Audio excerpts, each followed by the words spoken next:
Shalom and welcome to another Chamor podcast from abedan, teaching Noahide Judaism from Messianic Hebrews.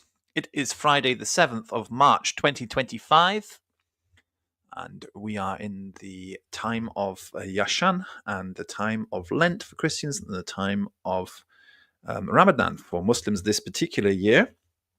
So I hope you're all doing well and you're having an easy time with this, and that you're getting a spiritual edification if you're involved in this abstinence which goes on at this time of the year. For most people, it's very interesting.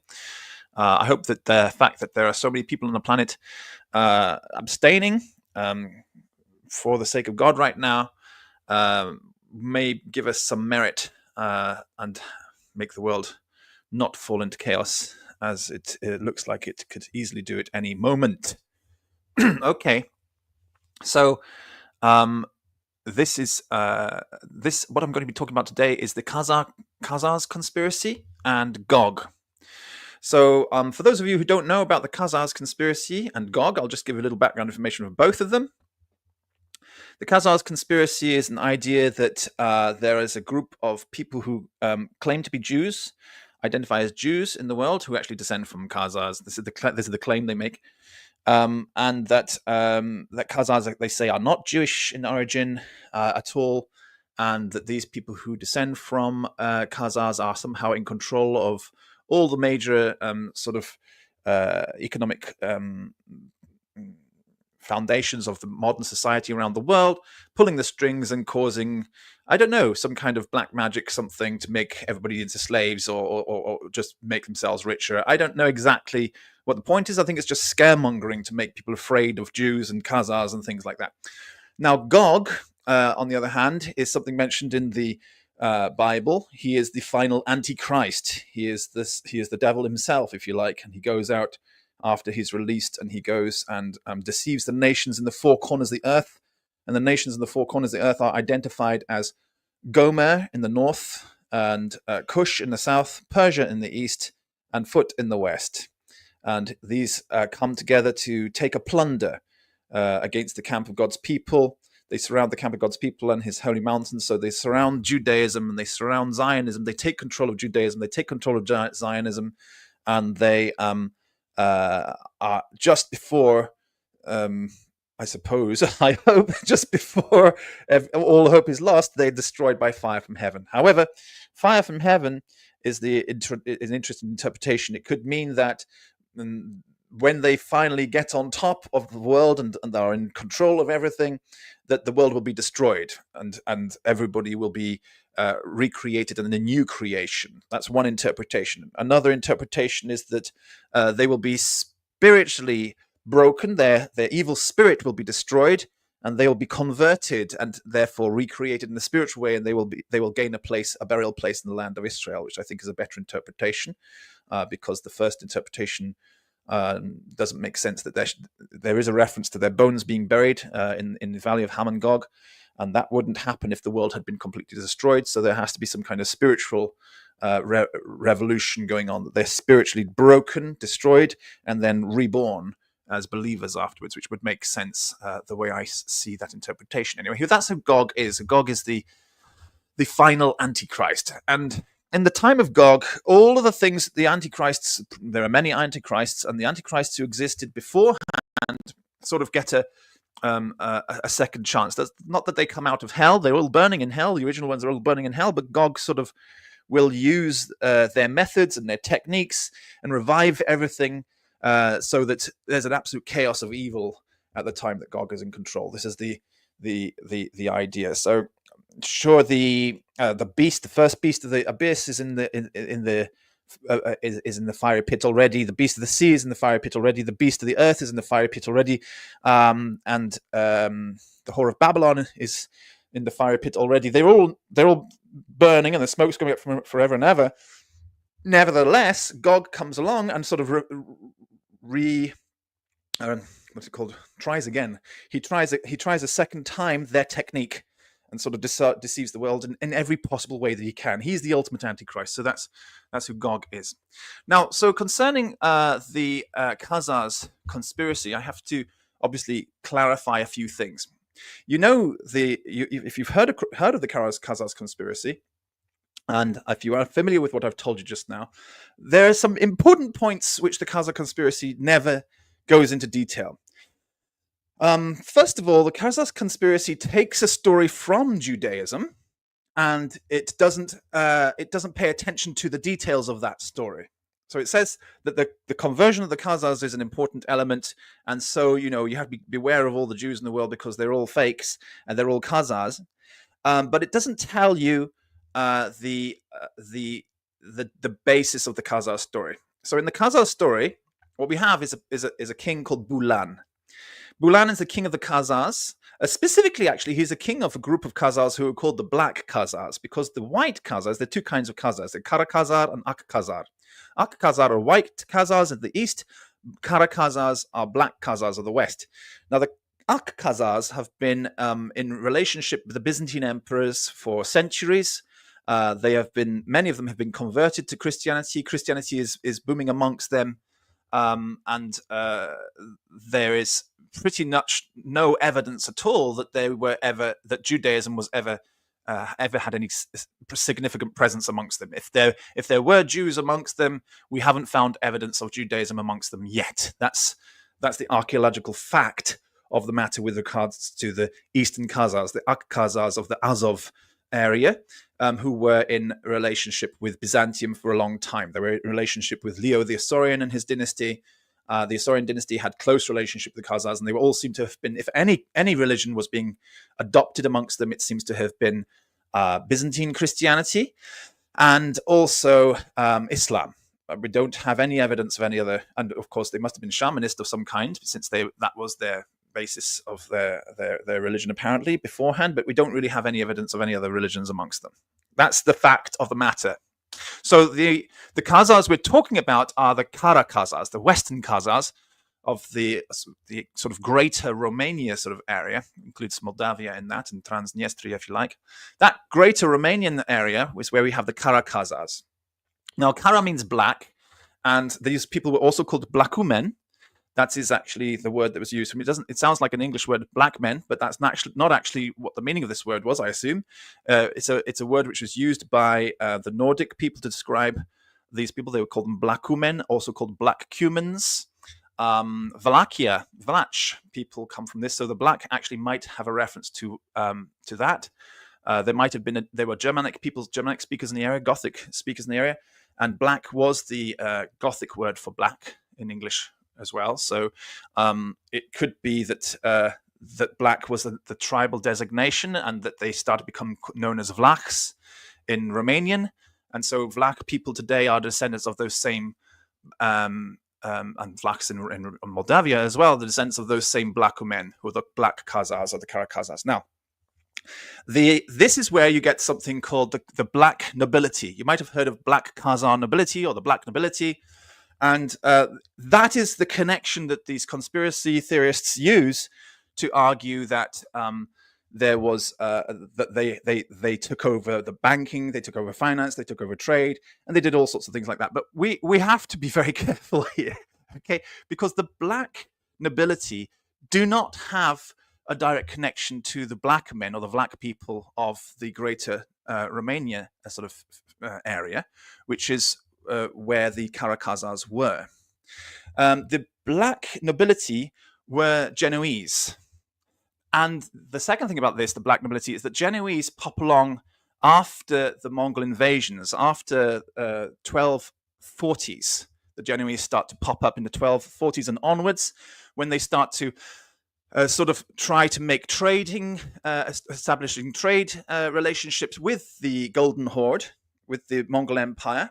And they went and they established ports and took control of ports in the Black Sea.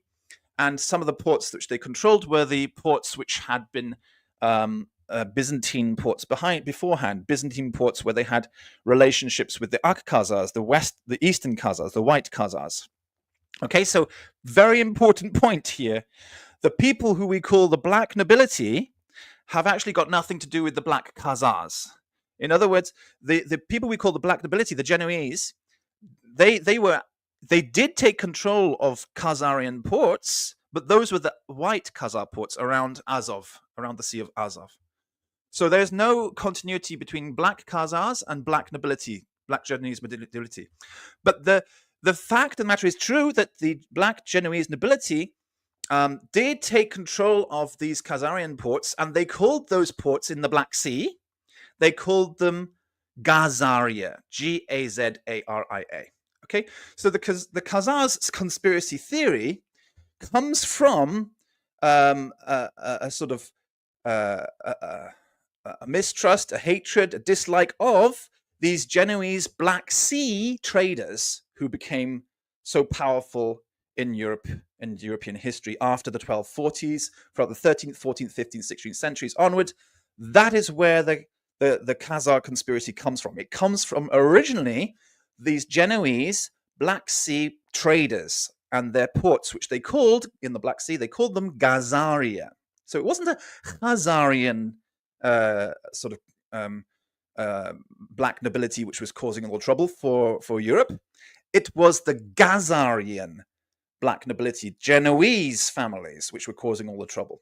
But in this popular pop culture world, where nobody goes into the details of the origins of such things, they hear Gazaria, black nobility, and they think black Khazars, and that's where they take off there. Black Khazars, as I said, unlike white Khazars who were Christian, the black Khazars are the ones who went for a conversion to Judaism. But the black Khazars are also the people among whom refugees from northern Anatolia, called Ashkenazim, refugees from northern Anatolia because of the expansion of the Umayyad dynasty, those refugees, and I know all about, you know, if you've been watching this channel, you know that I know an awful lot about that period of time. That is my speciality period of history. So, but the expansion of the Umayyads into Anatolia is what caused the Jews of Armenia, they were Persian Jews of Armenia, Greater Armenia, to run away, to escape. Okay, they were started to suffer under the rise of the Abbasids during the Umayyad times. The Umayyads were not so dangerous for them, but as the Abbasids became more and more powerful among the Muslims and especially the late Umayyad times, things became very dangerous for Jewish people in those areas of Anatolia and anywhere else. So these Persian Jews ran away. They went into different directions. Some went to India, some went to Africa. They went to different places. Some even went to China. But the particular group that we're interested in ran away to the Black Sea. They went on the coast, near the coast of the Black Sea, in various cities named Ashkuz, which is where you got the Ashkenaz from. And they fled across the Black Sea to the major ports in the area of Odessa mainly, and they worked their way up into what we call Moldavia today, and that is what we call the Blakumen country, the Blakumen country, the area of the Vlachs, as we call them today, the Vlach people. Okay, but it was called Blakumen country in those days. Now, so we're talking at this time when the Jews ran away from the Umayyads. This is, of course, the early 8th century is where it happened. It happened in the early 8th century, the early 700s. Those Jews from that area ran away to the Blakumen country, and they assimilated into the black Khazars of that area. The black Khazars at this point were not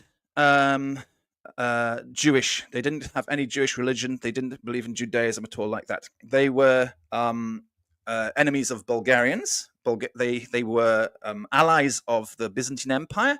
They were the western flank or the western army of the white Khazars, who were the ruling class. The white Khazars of Azov area in the east were the ruling class. They were Orthodox Christians, and they had the black Khazars centered their sort of military army. They went to attack the Bulgarians from the north, and they occupied the area of Greater Romania and pushed the Bulgarians down into the south, and they sort of had the Bulgarians under control with the black Khazars in the north and the Byzantines in the south, and the Bulgarians were considered to be less dangerous with this situation. There was a lot of effort from the Isaurian dynasty to take control of and to we could say confine and control the Bulgarian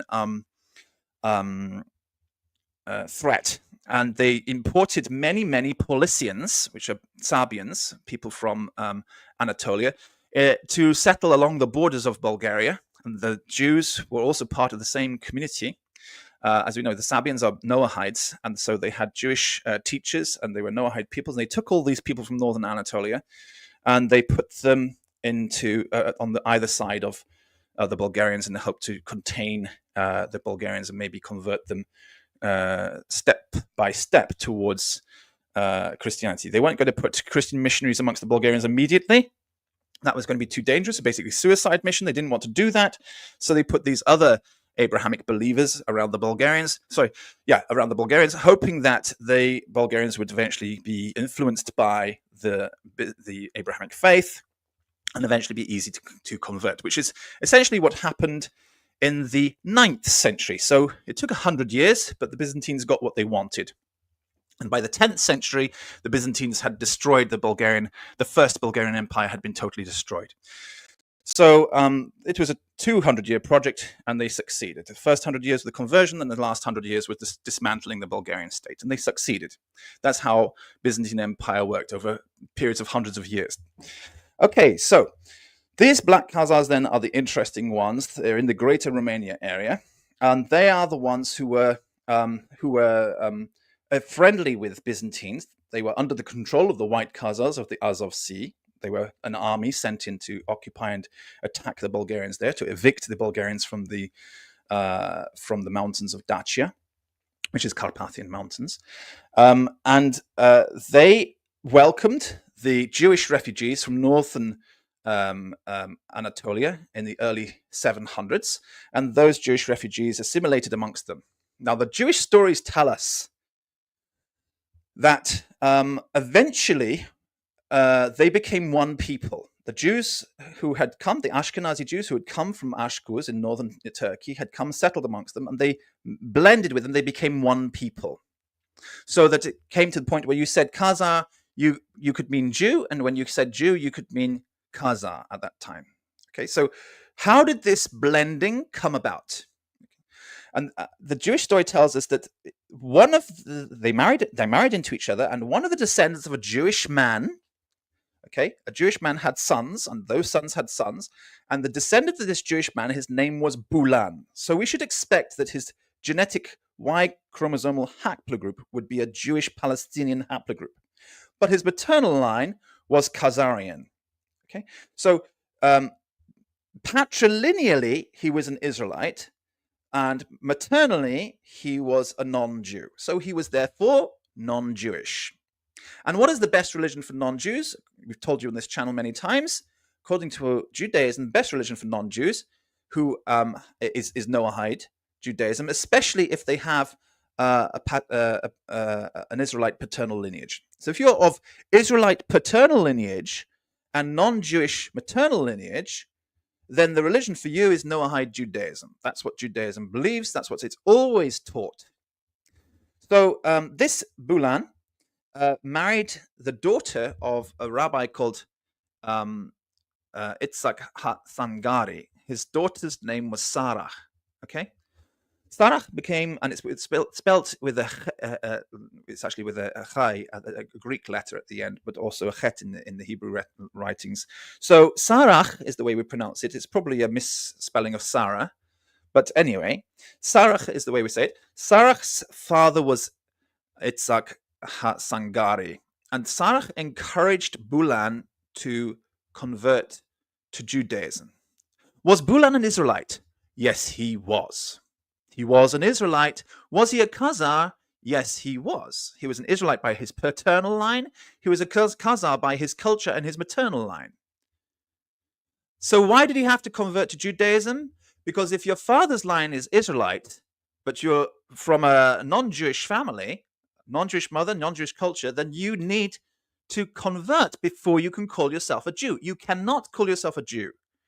You cannot call yourself a Jew at all whatsoever. You can call yourself a descendant of apostates, but you cannot call yourself a Jew. It's a very, very important point. So they are Israelites. Yes. The Khazars were Israelites. Yes, they were. They were descendants of the 10 lost tribes of Israel. They were descendants of Ashkenazi Jews who had gone and mixed amongst them. They had so many Jewish fathers. The Khazars were therefore Israelites. Absolutely. And Khazars, that means non-Jews. Yes, absolutely. That's true. And it's only that kind of people, really, that Judaism looks out for, watches out for, tries to find and says, well, we would love you to convert to Noahide Judaism. We don't want any other people to convert to Noahide Judaism. We're only looking for the lost sheep of the house of Israel to convert to Noahide Judaism. That's who we look for specifically. We look for lost Hebrews. As for the other nations, we're happy if they are just Noahides. We don't need them to convert to Noahide Judaism. Any kind of Noahism is good for them as far as we're concerned. So we don't target people for conversion. You must have heard about that Judaism does not target people for conversion. What it does is it looks for the lost sheep of the house of Israel and targets them for conversion because they're already Israelite. They already have an Israelite ancestor. Another example of an Israelite we would look to convert would be somebody whose great, that's their mother's mother, okay? Their great-grandmother, I should say their great-great-grandmother was Jewish, was an observant Jew. Okay, if their great-great-grandmother was an observant Jew, their mother's mother was an observant Jew, but nobody after her was an observant Jew, neither the daughter nor the granddaughter nor the great-granddaughter.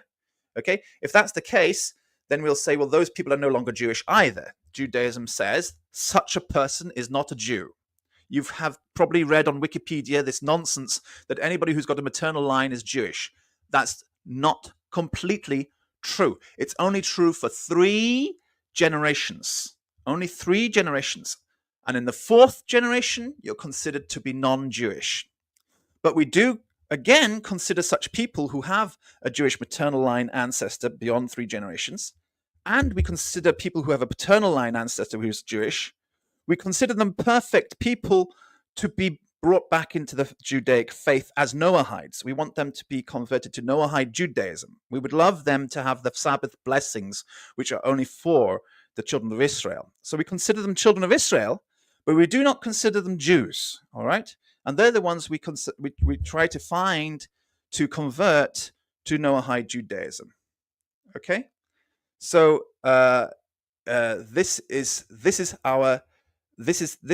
who we target for conversion, and we don't convert anybody else. We don't look for any other people to convert them. All right, everybody else, we are very happy if they're practicing Noahism, but we don't feel there's any reason to go out there and convert them. Our mission is really only for the lost sheep of the house of Israel. Okay, and the only reason we would convert other people to Noahide Judaism is if we were having difficulty trying to convince the lost sheep of the house of Israel that they should come to some kind of Noahide Judaism. And so we might turn to the other Noahides who are interested. If they come to us and they're interested, we'll say, well, we're surprised you're interested in our religion because, you don't have a connection. And we might be thinking to ourselves, well, maybe they do have an Israelite ancestor somewhere in there, and that's why they're interested. And we would tell them about Noahide Judaism and hope that they would become such good Noahides that the lost sheep of the house of Israel would be interested to convert too, because they, well, these non-Jews are getting all kinds of blessings, and we who have a Jewish ancestor are not getting any of those blessings. So, what are we missing out on? And we hope that they would be brought back into the folds of our religion through the example of completely non-Jewish Noahides who are just doing really, really well as believers. All right, so this is how the Jewish structure of conversion works. This is how the Jewish conversion process works.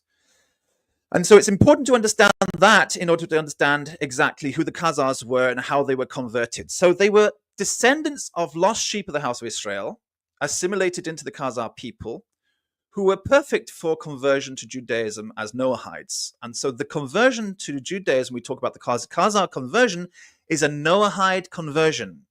It's a Noahide conversion. You do not and should not understand that as being a conversion to full Orthodox Judaism where they're circumcised and they start keeping all of the laws. Certainly, some of the Khazars were circumcised and started keeping all of the laws. But that was not necessary and has never been necessary when you are converting lost sheep of the house of Israel. You would just hope that they would start practicing Noahide Judaism and doing very well as Noahides. And if, and only if, they have a special interest to learn more, Then we would teach them more until eventually, finally, they get circumcised and they are assimilated as Jews. All right, that's what the Khazar conversion was about. So when we're looking for Khazars, we're not looking for full Orthodox Jews. We're looking for people who are sort of Judaized. They have some Judaic culture, some Judaic aspects about them. And that's the Black Khazars of Greater Romania. That's who they were. Bulan, as I said, had married a daughter of a Jew, of a rabbi, and he was the leader. He was a person of Jewish ancestry who had worked his way up to become what's called a Chagan Bek, or Chagan Bek, a Khan Bek, which means the chief military officer of the Khazars, second only to the Khagan, who was based in the eastern Azov. So you have the two leaders in among Khazars. You have the military leader, who's called the Chagan Bek, and you have the sort of spiritual leader, who's called the Khagan. And the Khagan was of the white Khazars, and that's the Ak Khazars, and they were based in the Sea of Azov, around the Sea of Azov, in the east. And the Chagan Bek was the leader of the black Khazars, who were based in Moldavia, Romania, that area, amongst the Vlach people. Okay, so that's the two kinds of Khazars. So the Chagan Bek, and not the Khagan. The Chagan Bek, and only the Chagan Bek and his people, that means the black Khazars, were converted to Noahide Judaism. But the Khagan of the white Khazars in the east, around the Azov region, were not converted to Judaism. They did not convert to Judaism, they continued on. There may have been Jews amongst them because of traders settling amongst them, or building up little communities, Jewish communities amongst them, having a long-term relationship with the Byzantine Empire and Constantinople. They were just across the sea. There were plenty of Greeks among them, so we can assume that there were also Jews among them. And we're looking at this around the Sea of Azov. We're looking specifically at Crimea, and we know that there are at least two Jewish communities in Crimea. One of them is the Krimchak community, and the Krimchak community descend from those Jewish traders from Constantinople who had settled amongst the white Khazars and adopted the white Khazar language of around the Sea of Azov, and they still exist today. They've always been there for more than 1,000 years, hundreds and hundreds of years. They've been there. So there were Jews amongst the white Khazars, but they were not ruling class. The ruling class of the white Khazars were Christian. Okay, they were intermarried with the emperors of the Byzantine Empire, and later they were intermarried with the Genoese nobility as well, who were also Christian. So the Genoese black nobility of Gazaria, that is the Sea of Azov area, and the Black Sea area colonies, they were Christian. So if we're talking about black Khazar nobility, okay, we're talking about Christians. This is the first thing you need to understand. Whenever you come across anybody speaking about any kind of Khazar conspiracy issue, the first thing you have to understand and point out to them and say, but hold on a second. The black Khazar nobility come from the 1200s, the 1240s and after that, and they were all Christian. While the black Khazars themselves were from a completely different area, and they were Noahides. But because they're both called black, you get this insane sort of connection in people's minds where they just, this is populism, where they don't actually care about the details of history. And if you're going to be believing in a conspiracy, you must be concerned about the details. The details are explicitly important. So you have to investigate the details in order to understand what's going on. But they ignore the details because the word black is the same. Even though the word black might be a reference to Vlach amongst the Kara Khazars, the black Khazars, or the Blakumen of Greater Romania, it's Vlach is the way it is in the modern world. We call them Vlachs with a V, not blacks. We don't call them black anymore. We call them Vlachs now. Whereas the black nobility of the Khazarian nobilities were called black because of the Black Sea. Okay, that's where their black comes. It's a totally different route, and they were unrelated.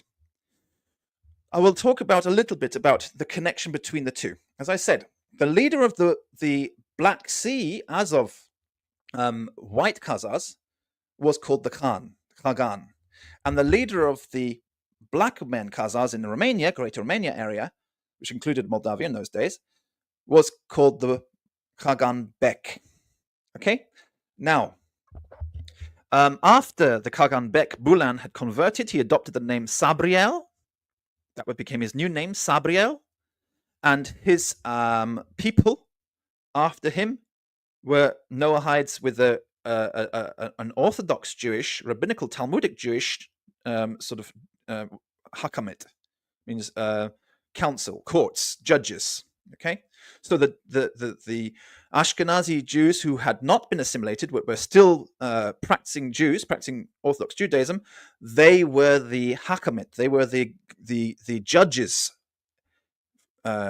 inside of the Black Khazar community, and the rest of the Black Khazars were Noahides. There was a Noahide kingdom with a Jewish judiciary, an Orthodox Jewish judiciary, and that was happening in Greater Romania, Transylvania, Wallachia, Moldavia. That was all of that together is Greater Romania. Okay, so that was going on there, and they were then attacked when the Hungarians came to invade. You know, the Hungarians came towards the end of the 9th century, in the 890s. The Hungarians came from where did they come from? They came from White Khazaria, actually. They came from the east. They came across Ukraine, and they attacked the Black Khazar kingdom of Greater Romania, and they conquered them and settled down there. Well, they tried to conquer them. At the time when they came to invade and conquer the Black Khazar kingdom, or the Blakumen of Greater Romania area, the Hungarians had come as rebels who had run away from the White Khazarian kingdom of the Azov area. They were rebels who had been evicted by them, and they came and attacked the Black Khazars. The Black Khazars, according to the Jewish records tell us that the Black Khazars then asked for help from the White Khazars in the east. And the White Khazars from the east, who we call Alans, Alanic people, Ossetians, they were Alanic people. These Ossetians came and they helped the Black Khazars defeat the Hungarians. The Hungarians could not conquer Romania. They could only conquer Transylvania. They couldn't conquer the Wallachia. They couldn't conquer Moldavia. They were kicked out of Moldavia, and they could only take Transylvania and Pannonia, and Hungary was established that way. So there was this relationship where they had a military agreement where they would fight together against enemies. That was the relationship between the Black Khazars and the White Khazars. The Black Khazars of Romania, Greater Romania, and the White Khazars of Azov, that area, the Azov Sea region.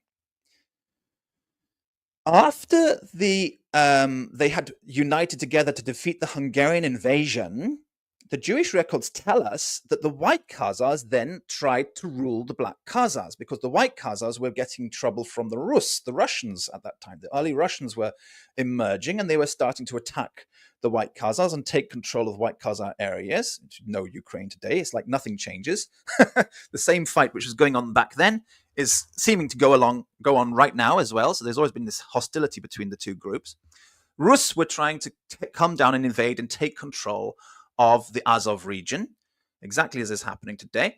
And the White Khazars felt that they should probably move their base to the west. So they tried to take control and rule over the Black Khazars. And at this time, the Black Khazar leader, the Kagan Bek of the Black Khazars at that time, which is in the 10th century now, the early 10th century, that leader was called Aaron II, Aaron II, and he defeated the White Khazars, conquered them, and established himself in Azov, and got his son married to the daughter of the Kagan of the Azov, of the White Khazars of Azov area. So in other words, his son was to be the next Kagan, not just the Kagan Bek, but the total sort of spiritual head of all the Khazars. So this son's name was Joseph, Khan Joseph, they call him, or Kagan Joseph. And he was the first Jewish leader of all Khazars. He was the Kagan of the White Khazars, and he had come from the Kagan Bek family of the Black Khazars, and he was the first ruler.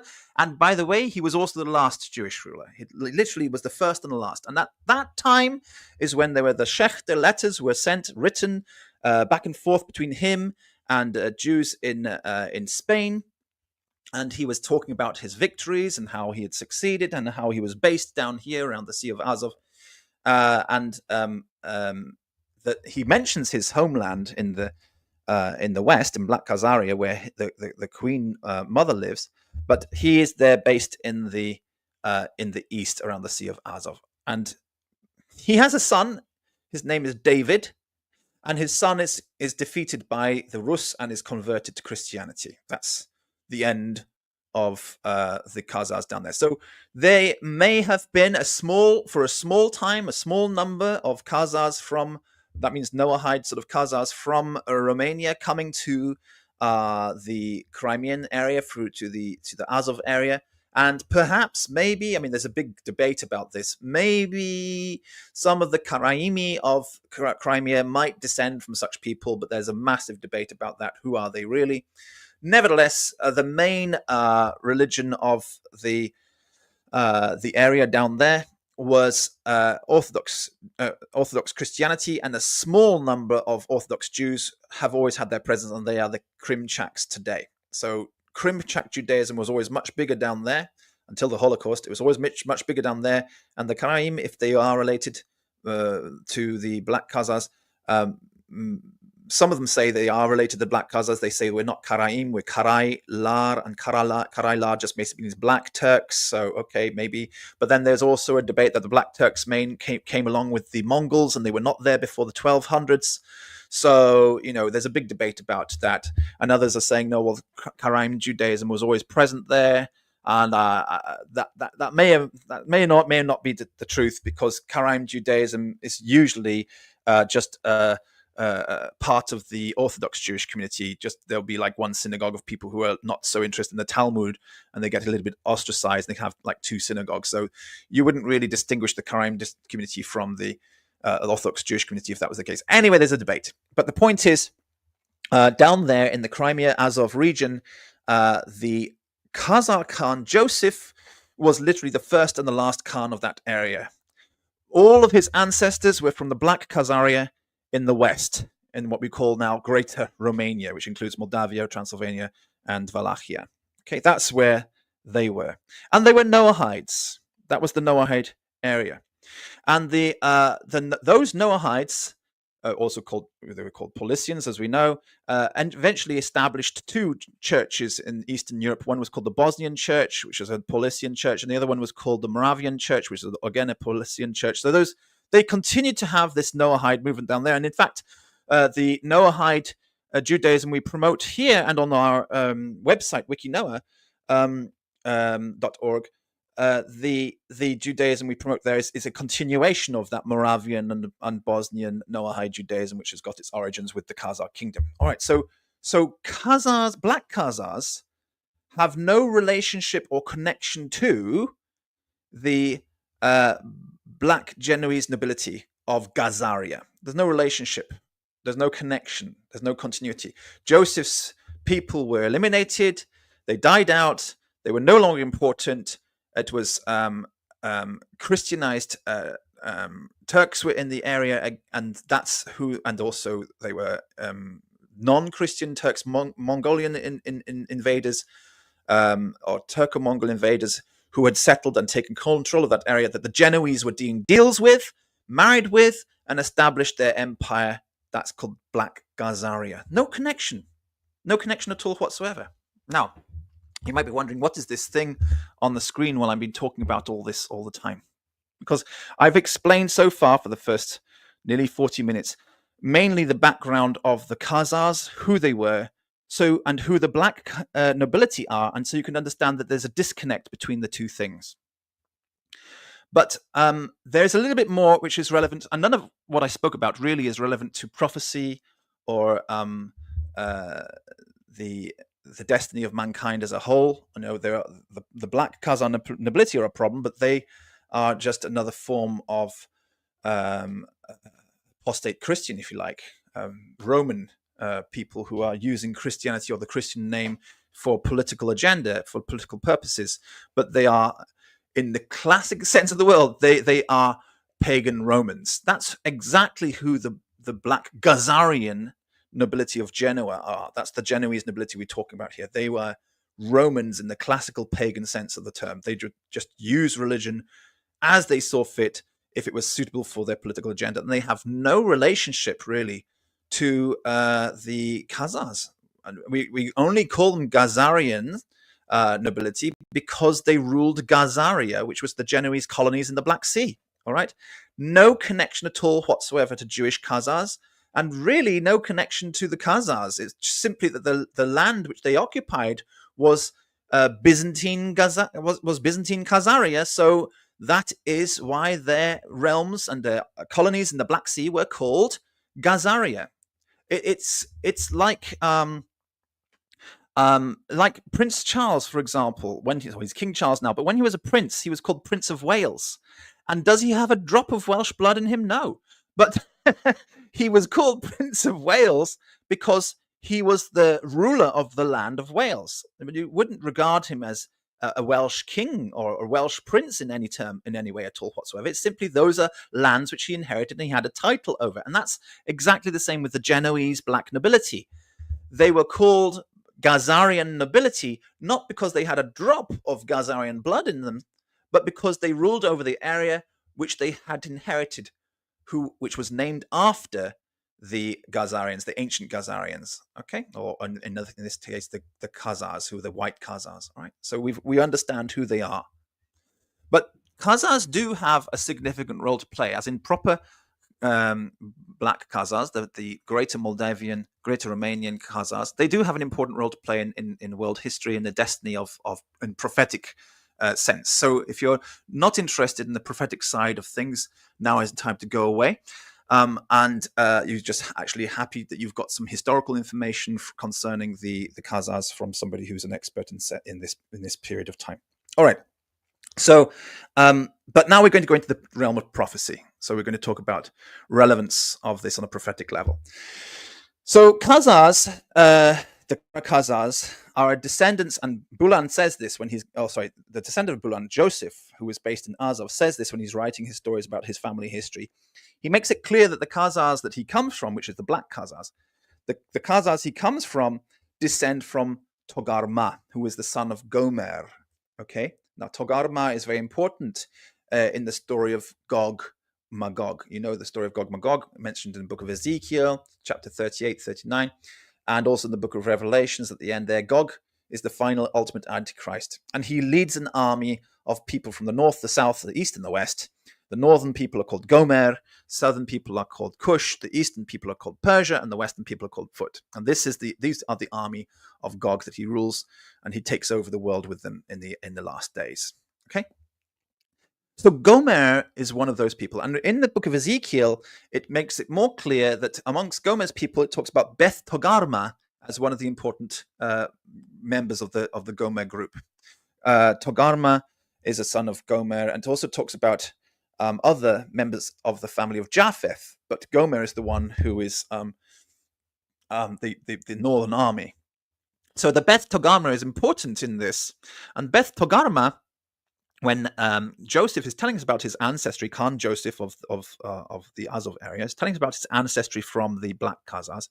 He says that the Khazars come from Togarma. So that means the Khazars are Gomerian people. So that means that the Khazars should be involved in the armies of Gog at the end of the world. Right. And we know that the Khazars were mixed heavily with the Ashkenazim.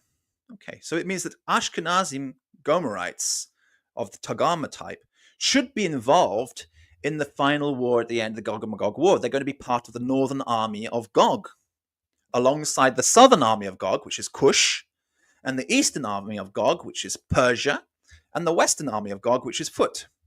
Phut is basically Mediterranean area, and like the ocean beyond that, I suppose. And the Gomer is the north. That's all of the former Soviet bloc. Okay, South Kush is Ethiopia, South Sudan, Kenya, all of this area, the southern African sort of area, Kush. Persia, of course, went all the way into India, but it was anywhere from Babylon all the way to India. So there are a lot of people that we can try to identify with the other the other three flanks of Gog's army. But at least with the northern flank of Gog's army, we know that Ashkenazim are going to be involved. They are going to be involved in that. So that's the important thing to be aware of. I will make it simple for you because I don't want to go into too much detail. But Ashkenazim are going to be involved in that. I mean, it's obvious because Gog is going to be interested in taking a plunder from the land of Israel. He's going to want to come down. He's going to want to take control of Judaism. He's going to want to take control of Zionism. That's the camp of God people and God's mountain. Okay, he wants to take. They want to take control of this. So why is Gog interested in Judaism? Why is he concerned about any of this? And if you understand what's going on with Gomer and the relationship with the Khazars and how Gomer's people came to be Ashkenazi Jews and how Ashkenazi Jews, who are different, Ashkenazi Jews are also from Gomer, but they are different from Togarmah, and they're not even mentioned, but they are all together under this Gomer army. How they came to be interested in that land? Well, they came to be interested in that land after the Holocaust.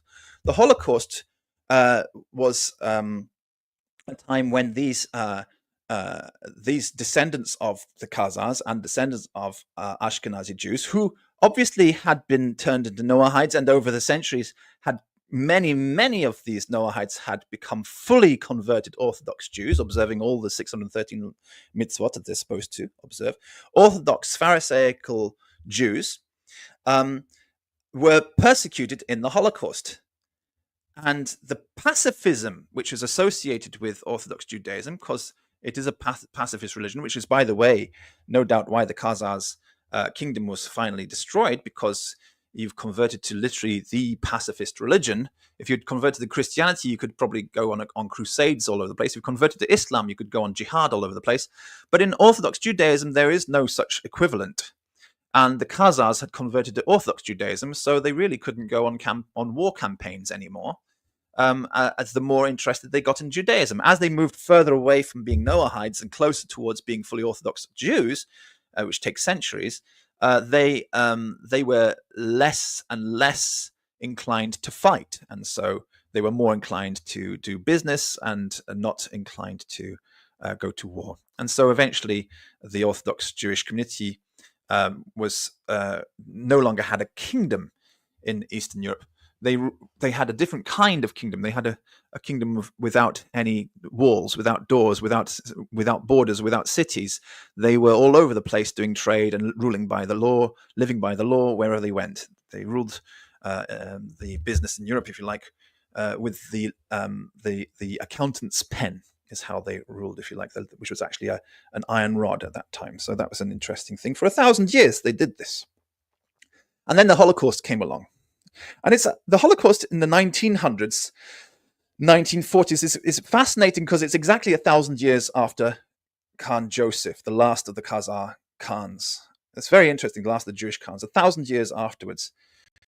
And the Holocaust, basically, through horrific treatment of the Jews, eventually, and the massacre of 6 million, eventually gets to the point where the remnant of Jews are not going to take things peacefully. They're not going to take things lying down, and they start to have the Warsaw Uprising, and they get the Bielski partisans, and eventually from the Bielski partisans, who are also including the remnant of the Warsaw Uprising, those who survived the Warsaw Uprising went and joined the Bielski partisans, and the Bielski partisans after the war became the foundations of the IDF, the modern IDF, the Israeli Defense Forces. So the Israeli Defense Forces have a lineage which goes back to the Bielski partisans and back to the Warsaw Ghetto, which is where the uprising started in response to the massacre of Jews and bodies of Jews piling up in the streets around them. And they said, we are not going to take this pacifist route to our deaths. We're going to fight back.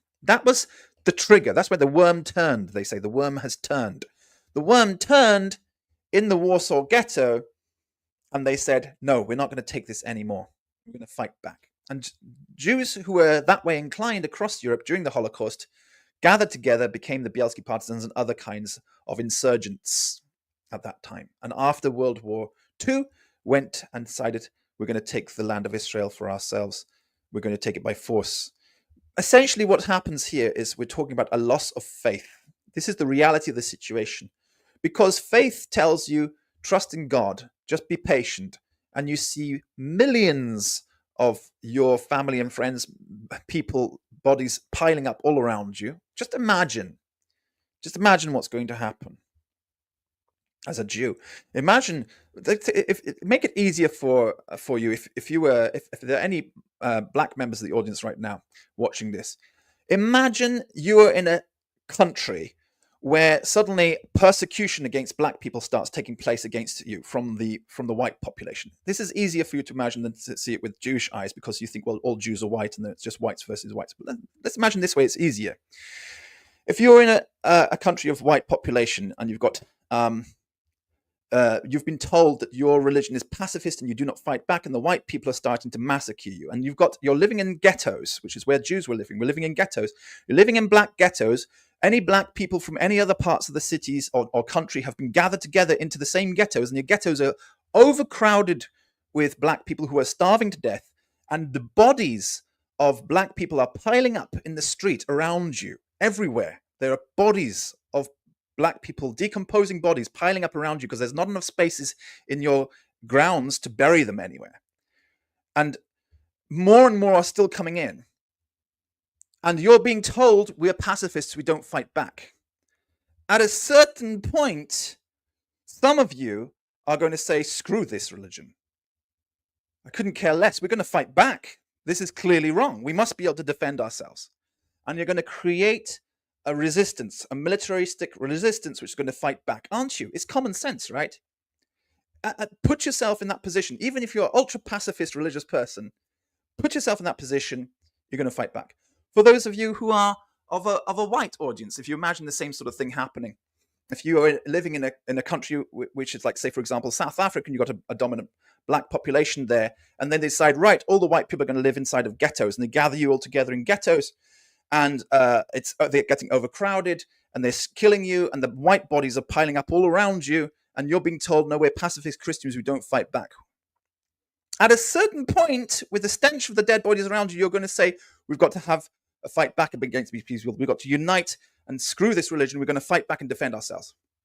Now, just because I put it in terms of color, it's easier for you to imagine this, because unfortunately humans don't recognize that the problem between us is culture, not color. Okay?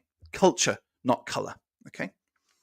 And in the problem amongst us in what was happening in the Holocaust is that we had a different culture from the Nazis.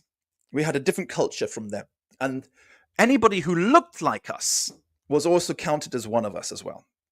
It's kind of strange to say, what does a Jew look like? And they have this kind of archetypal, sort of stereotypical racist view of what a Jew looks like. And by the way, most Jews do not really look like that. A small number of Jewish people look like that, but most Jews don't look like that. Okay? Nevertheless, we have a different culture, and we were persecuted because we have a different culture from the dominant culture. And the bodies were piling up, and in our culture, we're told to be pacifist. That's our religion. That's our culture. Pacifism. Peaceniks. At a certain point in the Holocaust, groups of us said, screw this. This is not our culture. This is not the way we are. We don't care about that. We've got to defend ourselves, and they started fighting back, and that was the worm turning.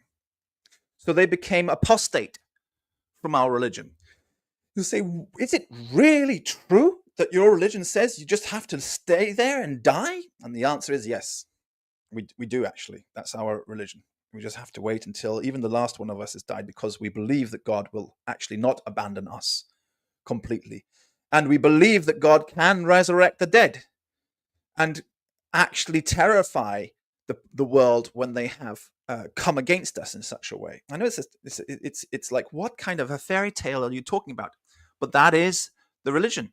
That is the religion we're talking about. Okay, it's a pacifist religion. It's a pacifist religion. So, but in Holocaust, the worm turned. It changed, and Judaism today is not associated with pacifism. Here we are, 80 years on from the Holocaust, and people are thinking, what kind of pacifist religion you're talking about? This is not pacifism. And that's just 80 years, folks. For hundreds of years, thousands of years beforehand, for 2,000 years, Jews were pacifist. And then, and before that, we were pacifist. If you read the book of Maccabees, you realize that the Maccabees were going against the religious community who said, no, we should not fight. But the Maccabees did it in a just way. They didn't fight. This is the interesting thing. The Maccabees did not fight outsiders until they had cleansed the house. They cleaned the house first. They fought against apostate Jews. They didn't fight against foreigners. They left foreigners alone. You don't see this. If you don't read the book of Maccabees, you don't understand the story. The Maccabees cleansed the house of Israel first. They fought against apostates and traitors, and they tried to retrieve apostates. They tried to teach them the correct way. And then, only after that, they fought against the non-Jews. But the first thing is to clean their own community first. Now, that attitude of not attacking the foreign nations is something which is not in the modern Judaic consciousness, post-Holocaust Jewish consciousness. The attitude has become, yes, we should attack the Arabs, we should attack Syria, we should attack Lebanon, we should attack Jordan, we should attack Egypt, we should attack Gaza and Palestinians, we should attack everybody and anybody who tries to fight us. They started off, the Stern Gunner was attacking the British. They were attacking and killing the British as well. So it's a very different attitude. Judaism, post-Holocaust Judaism, does not reflect the reality of thousands of years of Judaism beforehand. So go back to the time of David, and then yes, you see at the time of the Kingdom of Israel and Kingdom of Judah, there were fights going on. But then after the exile to Babylon, it wasn't like that. They came back and there were no more wars. They were only trying to cleanse themselves and make themselves better. And as a result, they were actually taken advantage of by the other nations. And because they hadn't cleansed themselves, they were assimilated by them and then cast out. The last fight was Bar Kokhba, the Bar Kokhba revolt in the year 135. And guess what? He lost because God was not on his side. So we learn from that, God is not on the side of the aggressive Jew. We learn this. There may be a period of time that the aggressive Jew is going to succeed, but God is not on his side because he is, just like Esau, he puts his faith in the sword and he lives by the sword. He doesn't do what Jacob does. Okay. So in the Holocaust, things changed. Things went in a different direction. And pacifist Jews were now called the wimpy Jews. In Israel, they call the pacifist Jews the wimpy Jews. That's actually a way they refer to us, the wimpy Jews. Because we're pacifists, we don't believe in fighting, we don't believe in killing, we don't believe in picking up weapons and fighting. And the wimpy Jews, the pacifist Jews, are getting less and less as time goes by. We're now like dying out. It's the end of our Judaism. Judaism has been taken control of by a different spirit. Not just Judaism, but Zionism has been taken over by a different spirit as well. Zionism has been taken over by the same attitude. Zionism used to be a spiritual concept. When Theodor Herzl was talking about Zionism, he didn't talk about, and he had no concept of, a militaristic state which was going to be, enforcing our law. He was very much a socialist, and he believed in an international state, a multinational state of a Jewish cultural homeland where all people would be welcome, and Jews would teach the world how wonderful we can be to those who were so nasty to us. We were not going to take revenge or anything like that. Theodor's view on Zionism, which was political Zionism, was inspired by what we call spiritual Zionism, or in the modern world we call it diasporism, which is what I am. I'm a diasporist as opposed to a Zionist. But it means spiritual Zionism. It means our kingdom is not of this world. Our Zion that we're waiting for is not here. The Jerusalem we're waiting for is not here. It's in heaven. And we're waiting for the heavenly Jerusalem. We're not interested in this earthly Jerusalem anymore. We're not interested in pieces of mud, pieces of dirt, pieces of land. We're not interested in that. Israel is in the heart, and wherever you go, she is with you. That's the attitude of a diasporist. Okay, so diasporist Judaism was the Judaism of the 2,000 years before the establishment of the State of Israel. From the exile, almost 2,000 years, 1,800 years from until the establishment of Israel. From the Bar Kokhba revolt until then, it was diasporist Judaism, spiritual Zionism, spiritual Israel. And we did very well without a land. Thank you very much. And we were welcomed by Himyarite people who established a kingdom, and we became judges for them. And we were welcomed by Khazars who established a Noahide kingdom, Khazar kingdom, and we were judges for them. But our kingdom was never of this world. That's who we are. But as we see, something changed in the Holocaust. What changed? What was released in the Holocaust? It had been locked up from the time of the Khazar kingdom. Khan Joseph was the last Khazar emperor, the last Jewish emperor, or militaristic leader, if you say, or his father was. And there were no more militaristic Jews from then until the Holocaust. 1,000 years. It was gone. Militaristic Judaism was over, finished, gone, dead, buried. And then it rose up again. That militaristic Judaism is the spirit of Gog, that was buried for 1,000 years. It's a devil which was buried for 1,000 years. But with the Holocaust, and the Holocaust means a sacrificial offering. That's in the English word, means sacrificial offering. And sadly, in Judaism, we call it Shoah too. And why do we call it a sacrificial offering? We call the massacre of all these Jews, 6 million Jews, a sacrificial offering because we know, in Judaism, we know that this was actually a satanic ritual sacrifice. It was a satanic ritual sacrifice which was taking place in order to release the spirit of Gog from prison. Remember, Gog is the Satan who's been bound. He's a devil who's been bound for 1,000 years.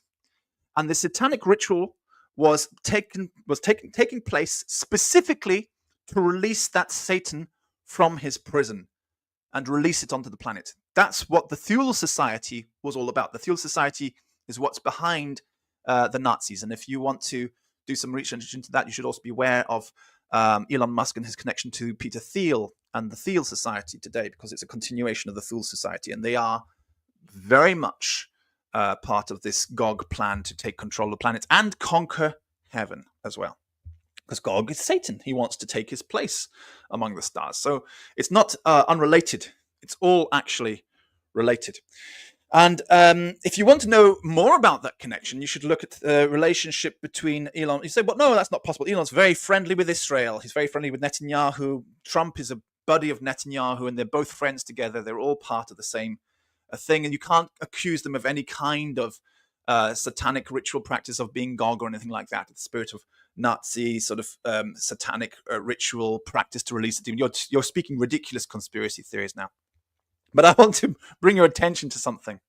I have this little video here about Itzik Zarka, who I've spoken about a few times. Now, Itzik Zarka represents the archetypal Sephardic Jew who is not religious, who is but is consider themselves to be Jews, and they consider themselves to be a sort of a special chosen master race, etc. Blah blah blah. I should go through a little bit more before pressing play, just so you understand more. When I said that the Gomer represents the Ashkenazi Jews, that means that there should be a pattern then with Cush and Phut and Persia as well. So Cush should represent some kind of Jews, and Persia should represent some kind of Jews, and Phut should represent some kinds of Jews too. Well, it's true, they do actually. Cush represents the Beta Israel, otherwise known as the Flashers. They are the Cush. They are also Noahides from the Oriental Orthodox Church who converted. They are not of Jewish origin, but they are of Israelite origin. Remember, I explained the difference between Jews and Israelites at the beginning of the video. They are Israelites, so they call them Beta Israel, and they are from Cush. And there's plenty of people coming with them. They come from the Oriental Orthodox tradition. They were Noahides, and eventually they started to Judaize and call themselves Jews. And Persia refers to the Mizrahim. The Mizrahim are also descendants from converts during the time of Esther. Remember the story of Purim and Esther, when the Jews actually won, and many people were impressed by the Jews. Many Persians were impressed, and they converted to Judaism. Judaism became a fashionable religion in Persia. And the Mizrahim descend from those converts. And the Sephardim are descendants of converts in North Africa, the Mediterranean area. They are the Phut, okay? People who were generally Umayyads, basically, but Judaized Umayyads. That's who they were, Phut. So the Sephardim are Judaized Umayyads, who were in Umayyad Spain. The Mizrahim are Judaized Persians. The Beta Israel or Falashas are the Judaized Cush, and the Ashkenazim or Khazars are the Judaized Gomerites. So in fact, all of these people are Noahide nations. Noahide Gomer, Noahide Cush, Noahide Phut, and Noahide Persia, but Noahides who have started to call themselves Jews when in fact they are not. And so these people call themselves Jews but are descendants of Noahides, and that's why it's very important on this channel, my Noahide friends. You must never call yourselves Jews. You can call yourselves Israelites because you have an Israelite ancestor here or there. That's okay. You can call yourself Beta Israel. It's okay. But you must never call yourselves Jews. You say, I'm an Israelite, but I'm not a Jew. What does that mean? Well, I have an Israelite ancestry, and I associate with that ancestor, and I claim that ancestor as my ethnic identity. You can say that, but I'm not a Jew, and I don't claim to be a Jew. I'm a Noahide, because Israelite Noahides are a thing. You don't just don't associate like, oh, Israelite means Jew. It's like, no, you can be an Israelite Jew and you can be an Israelite Noahide, and Israelite Noahides are a real thing. And most of the Ashkenazim should call themselves Israelite Noahides, and most of the Sephardim should call themselves Israelite Noahides, and most of the Beta Israel Falashis should call themselves Israelite Noahides, and most of the Mizrahim should call themselves Israelite Noahides. They should be not going around calling themselves Jews, because when you call yourself Jews when you're not, you're a synagogue of Satan. Which Satan? Specifically Gog.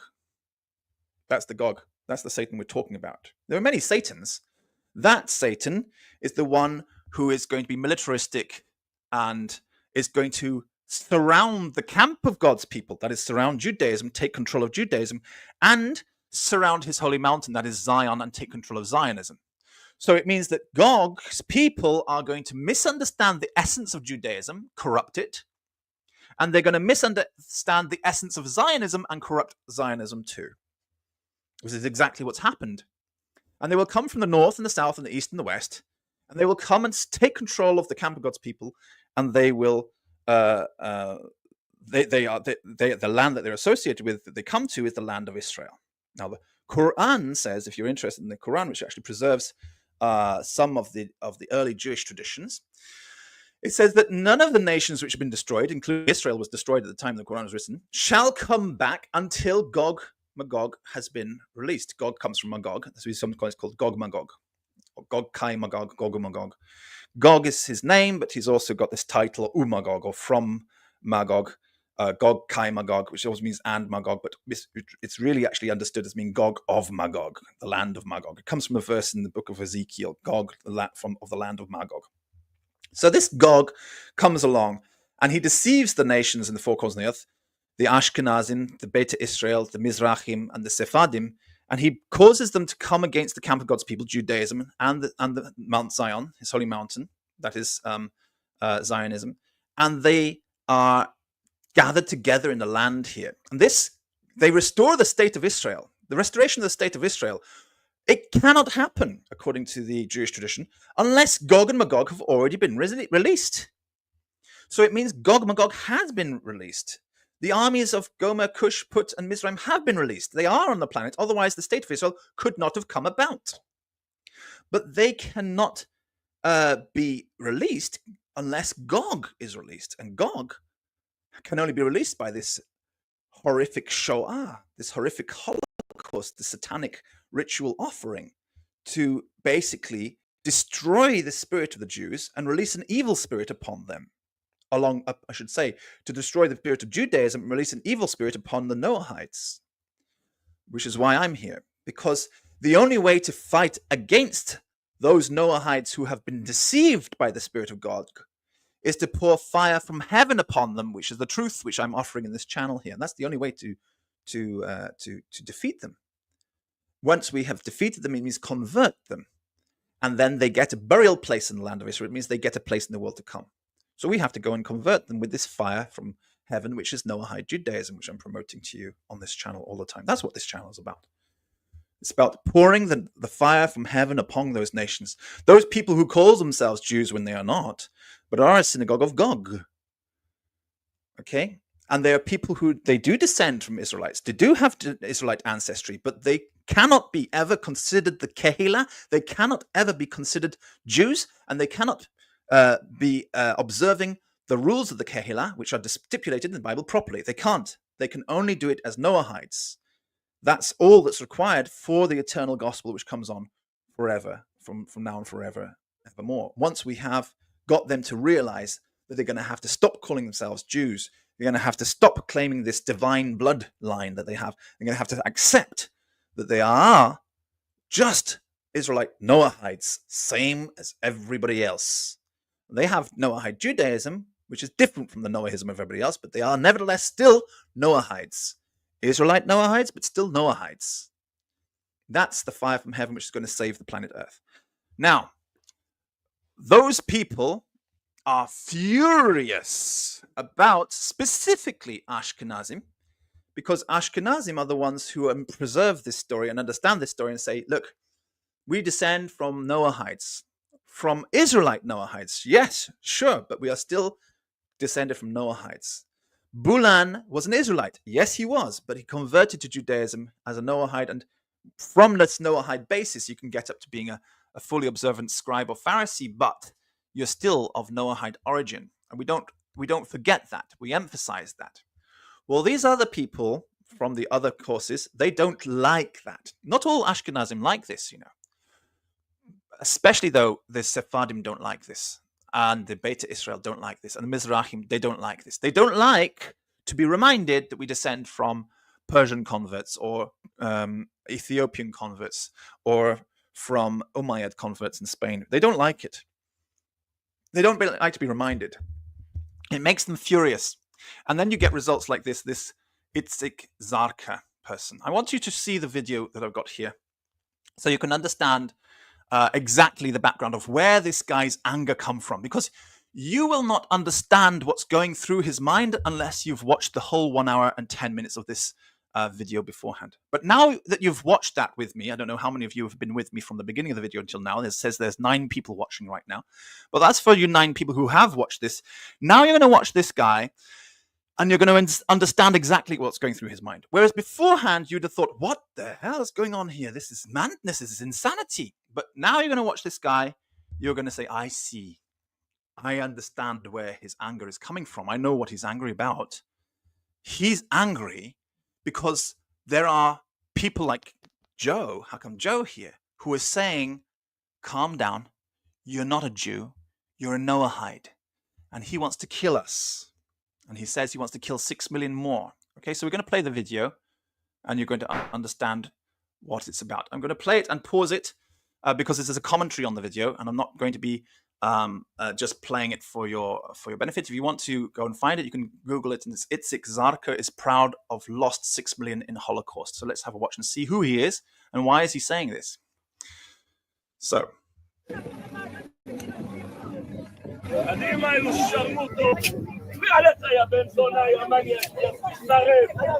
All right.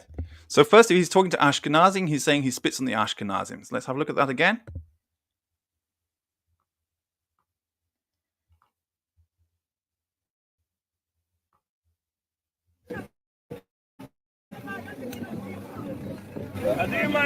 He's saying to the Ashkenazim, spitting on them, spit on you. You are a son of a and Ben Zona. Okay? Maniacs, you will burn, he says. You will burn. Burn in hell. Ben Zona, he says. And he calls us sluts as well. Why is he saying this? He's saying we don't have a good yichus. We're impure. Our yichus is impure. We are mamzerim. He's calling us that because we descend from Israelite paternal lineage and non-Israelite maternal lineage of the Khazar women who converted to Judaism. That's what he says. He says, burn in hell, burn in hell.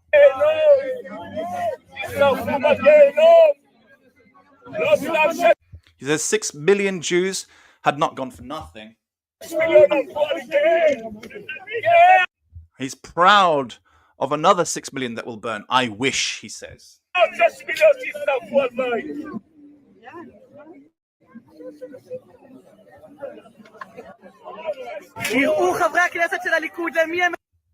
And then the person who's filming this says, watch and see who Likud pays their money to, because this man is on the Likud payroll. To someone who says, I'm proud that 6 million Jews were burned. 6 million were burned. And he says, beautiful, Yofi. He says, beautiful. And then she says, just hear and It's unbelievable. Don't believe it.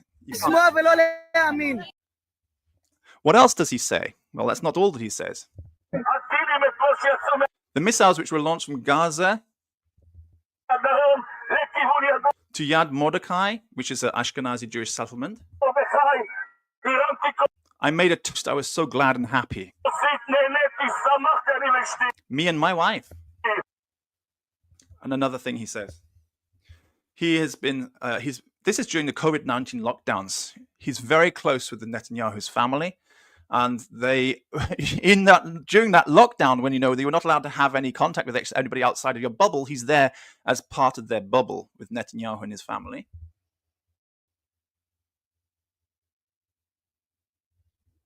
And again, very close with Benjamin Netanyahu. And Netanyahu's son.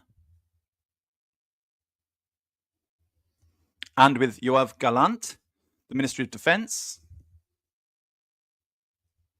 and with David Amsalem, who's a Ministry of Regional Cooperation, and he's also known as a hater of Ashkenazim. Not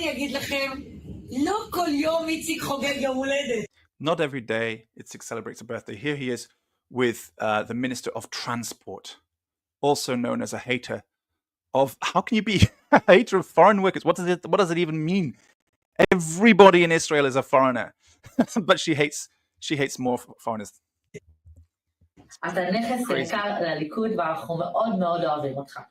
You're a valuable asset to Likud, she says.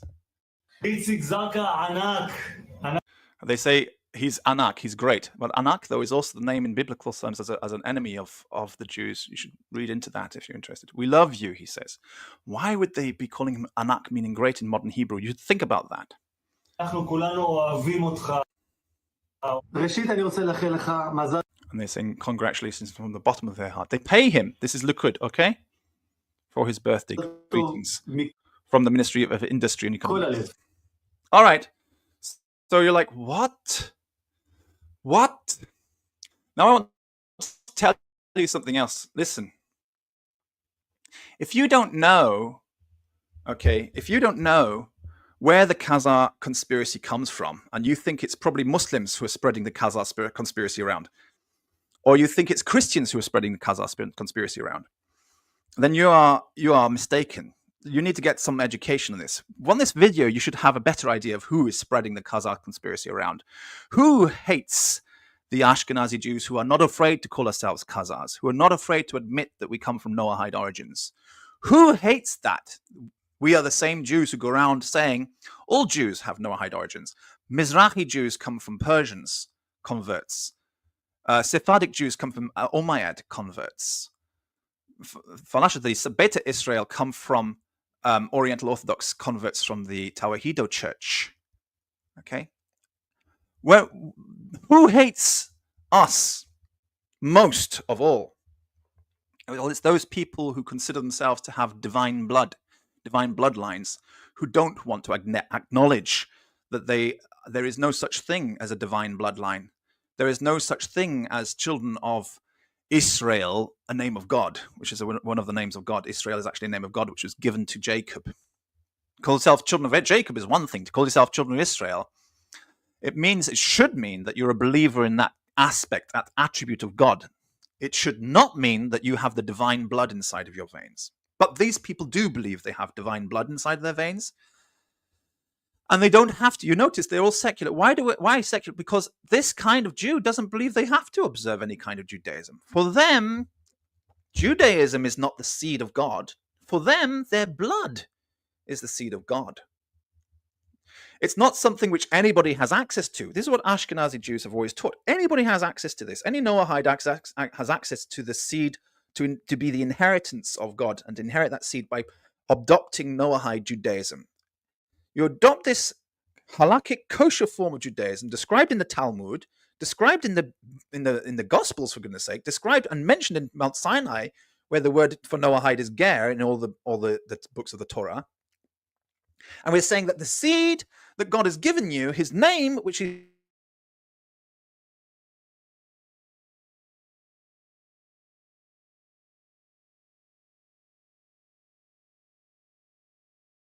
beings and we have divine blood in us and we pollute ourselves when we marry non-Jews. That's what they believe. That's the kind of, so that's why they hate us. So they spread around the conspiracy theory about the Khazars to undermine the legitimate Orthodox Judaic teachings as preserved throughout the past 2,000 years, especially amongst the European Ashkenazi rabbonim and rabbinical tradition. They hate it. They want to abolish it. They have more in common religiously with Sadducees and Karaites than they have in common with scribes and Pharisees. They despise and hate the scribes and the Pharisees. The scribes and the Pharisees were given a condition when the state of Israel was established. They gave us the right to not be involved in any kind of militaristic state or politics. They allowed us to simply continue to live and study Torah, Mishnah, Talmud in yeshivot in East Jerusalem, and we stayed there. We didn't even acknowledge the arrival of the state of Israel. But in order to make us feel closer to them, they said, we love you, and we're going to pay you, we're going to give you money to continue to study the Torah. You don't have to do any work. We're going to give you benefits so you can study Torah. I said, well, thank you very much. We'll take the money. That's very kind of you. So we took the money. And then just last year, they decided to cancel those benefits. People have become dependent.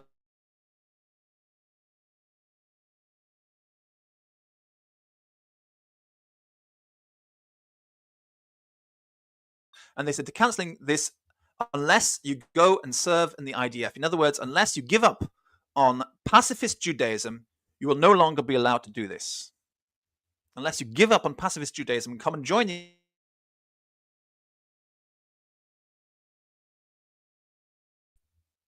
Okay. We don't consider you to be Torah scholars if you're going to go around telling people that the establishment of the State of Israel was illegal according to Halakhic Judaism, which it was. It was illegal according to Halakhic Judaism. There's something called the Three Oaths in Halakhic Judaism, which was broken by the establishment of the State of Israel. They said, well, we're not going to keep on paying you if you're going to go tell everybody that this is the fact.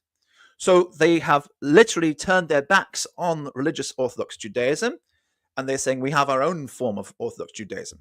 When the State of Israel nowadays refers to Orthodox Judaism, it does not mean legitimate Orthodox Judaism as was practiced prior to the Holocaust for thousands of years. That's not what it means anymore. It is not the religion of the Romanians. Interestingly enough, the Romanian Jews, whose minhag I promote on this channel, are the only ones who are not mentioned in this army of Gog. You've got the Ashkenazim, you've got the Sephardim, you've got the Beta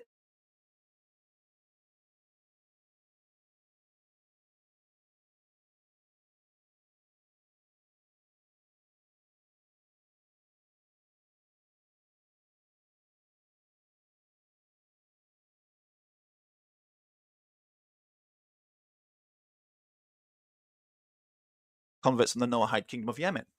It's existed. Himyar. They were converts. That's part of Kush. So only the Romanian Jews are the legitimate Orthodox Jews. That's why I've been promoting their minhag all this time. And from the establishment of Romanian minhag, which was around just after the time of Alexander the Great until now, they have continued to exist, but they are not acknowledged in the State of Israel. In the State of Israel, you have two chief rabbis. You have an Ashkenazi and a Sephardi. That's basically a Gomerite chief rabbi and a Umayyad foot chief rabbi. And they really want to have only one chief rabbi. That's why they're so angry about Ashkenazi. They want to abolish the Ashkenazi tradition completely, and they want to have one Sephardic chief rabbi for all Jews. All Jews everywhere are supposed to come under the one Sephardic chief rabbi. That's what they want. And there is no Romaniat representation. All Romaniats, they say, well, they just come under the Sephardim. We don't need to have Romaniats anymore.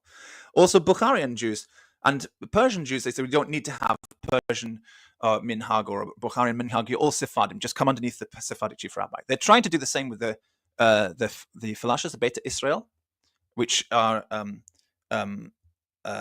starting to come under the Sephardim.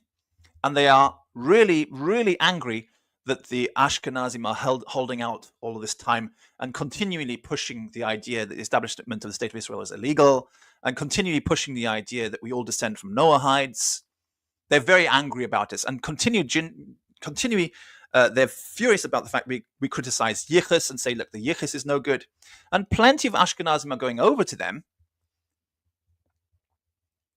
and that is causing the death of truth. But even if there are just 3,000 Jews left on the planet, and they could be from amongst the Sephardim, the Ashkenazim, the Beta Israel, or the Mizrahim, they could be from any of these communities who are saying the truth, who are standing for the truth and saying, no, it's true, we can't say about our yichus, we don't have perfect yichus. We are basically just a more Torah observant group of Noahides. If whoever they are, they could be from any community, but there's probably only going to be about 3,000 of us left. Okay, they say God says that He has this remnant of 3,000 which He preserves.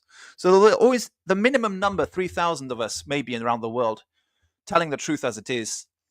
But we will be preserved, and in the end, the nations will hear and learn the truth about Judaism, and they will be able to resist this militaristic Gog sort of version of Judaism, which has emerged since the Holocaust over the past 80 years.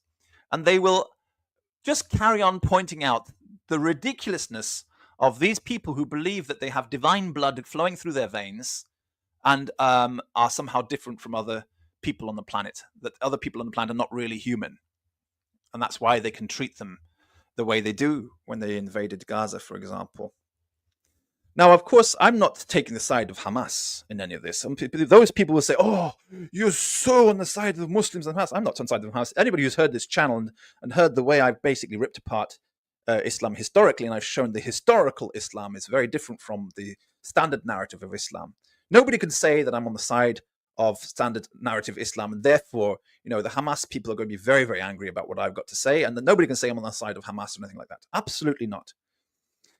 That kind of demonic Gentile, because not all Gentiles are like that. Gentiles are the ones who are called to be Noahides, but the demonic Gentiles do exist. People who are practicing paganism and Satanism, that kind of demonic Gentile exists, and Hamas is that kind of demonic Gentile. They are demonic Gentiles. Okay. And that kind of demonic Gentile is, according to Judaism, better than the kind of demonic Jews we're talking about. Why? Because a demonic Gentile isn't expected to be anything better than demonic. That's who they are. But a Jew is expected to be better than that. And so when a Jew starts behaving like a demonic Gentile, they're at a lower level than the demonic Gentiles. So these are literally this kind of person we're just looking at just now, this Itzik Zarka, the Likud, of Likud, who you'll say, oh, wait a second, didn't they kick him out of Likud? Yes, they did. But did you hear that when the stink was over concerning this publicization of him, did you hear that Likud secretly welcomed him back? So don't think that Likud has purified itself from such people. No, Likud depends upon such people. Likud works for such people. That's who Likud are. They do not represent Jews or Judaism. They represent Gog, as it says. Gog will deceive those nations, those Noahide nations in the four corners of the earth. The Noahide Gomorites, the Noahide Cushites, the Noahide Persians, and the Noahide Futtites. That is the Ashkenazim, the Beta Israel, the Mizrahim, and the Sephardim. He will deceive them so that they will come and take over Judaism for themselves. They will take a plunder for themselves. They will come against the camp of God's people, and they will take over Zionism. They'll take over the mountain of God, and they will turn it into a hell. And that's what they've done. It's a prophecy which has been fulfilled. That's how we know that we're living in the time of Gog and Magog. Now, I know it's a little bit complicated, and you had to watch a whole 1 hour and 28 minutes in order to get all of this. But if you have watched it from the beginning to the end, then you should have the full picture, and you will understand exactly where we are prophetically with regards to where the Bible's sort of prophecies are being fulfilled. We're at that point. That's where we are. And you now know exactly who Gog's armies are, who Gomer and Cush and Put and Persia are. You know exactly who they are. And you know that those people who have gotten into bed with Netanyahu and Likud and these people who worship Itzik Zarka and that kind of person, you know that means Elon Musk and Donald Trump are all part of that little Gog army. So don't be deceived anymore. The Khazar conspiracy theory is not being pushed by Muslims and Christians, except the most idiotic Muslims and most idiotic Christians who do not check and do their background checks to find out where this conspiracy come from and what is it actually based on. It's being pushed by none other than those secret agents who work for Likud and the types like Itzik Zarka who push this conspiracy theory out there to make the nations hate the Ashkenazim so that they don't have to deal with the abuse that we suffer, that the state of Israel doesn't have to deal with it. They can sit back and relax and wait for the nations to massacre all of the Ashkenazim. And they are happy about that. They are looking forward to that. They want that to happen. That's why they're saying they are proud of 6 million Jews, Ashkenazim Jews being killed, and they want 6 million more Ashkenazim Jews to be killed. The Khazar conspiracy theory is part of their plan. It is part of Gog's plan. And guess what? Khazars come from, remember the Azov Khazars, the Sea of Azov, the white Khazars of the Azov Sea. They come from the Caucasus Mountains. Now, Caucasus is Gog-As. It's Gogus Mountains. It's the area of Magog. So Gog actually comes from, don't think to yourself, well, isn't Netanyahu an Ashkenazi? Gog actually comes from Magog. He comes from Ashkenaz area. He comes from that. And he hates the rest of us in Magog who speak the truth against him. Remember, the Holocaust took place in the land of Magog when the Russians were taking over Romania and Ukraine and South Russia and massacring all the Jews down there in Crimea. That Nazi Holocaust of all of the Jews in that area was part of the plan. They released Gog, who had been imprisoned in the land of Magog, in that area. So Gog has been released. Let me get this clear. Somebody just asked a question here. I have to clarify. So wait a second. They think. Gog, Gappa says, so Gog is Putin? No. You have to watch the whole show. I mean, you should have been watching the whole show and you'll understand it. No. Gog is the political movement surrounding Likud. The people who are gathering the Ashkenazim from the north, the Beta Israel from the south, the Mizrahim from the east, and the Sephardim from the west, and bringing them together in the land of Israel, claiming to be Israel, claiming to be Jews, taking control of the camp of God's people, taking control of the holy mountain. And everybody who supports this mission, this violent Jewish militarism, which was released by the Nazis during the Holocaust. It was a militarism which was released by this satanic ritual, this satanic offering. That is Gog, which is deceiving all of these Noahide nations into calling themselves Jews when they are not, and therefore becoming a synagogue of Gog. Gog is the Satan we're talking about. So this is Satan who's been released from his prison and has gone out to deceive the nations of the four corners of the earth. And everybody who's in those nations who call themselves Jews when they are not, calling themselves Israelites when they're not, calling themselves God's chosen people when they're not, they are all part of the army of Gog. And the only people who can defeat the army of Gog are those people who are saying Noahide Judaism. Noahide Judaism is what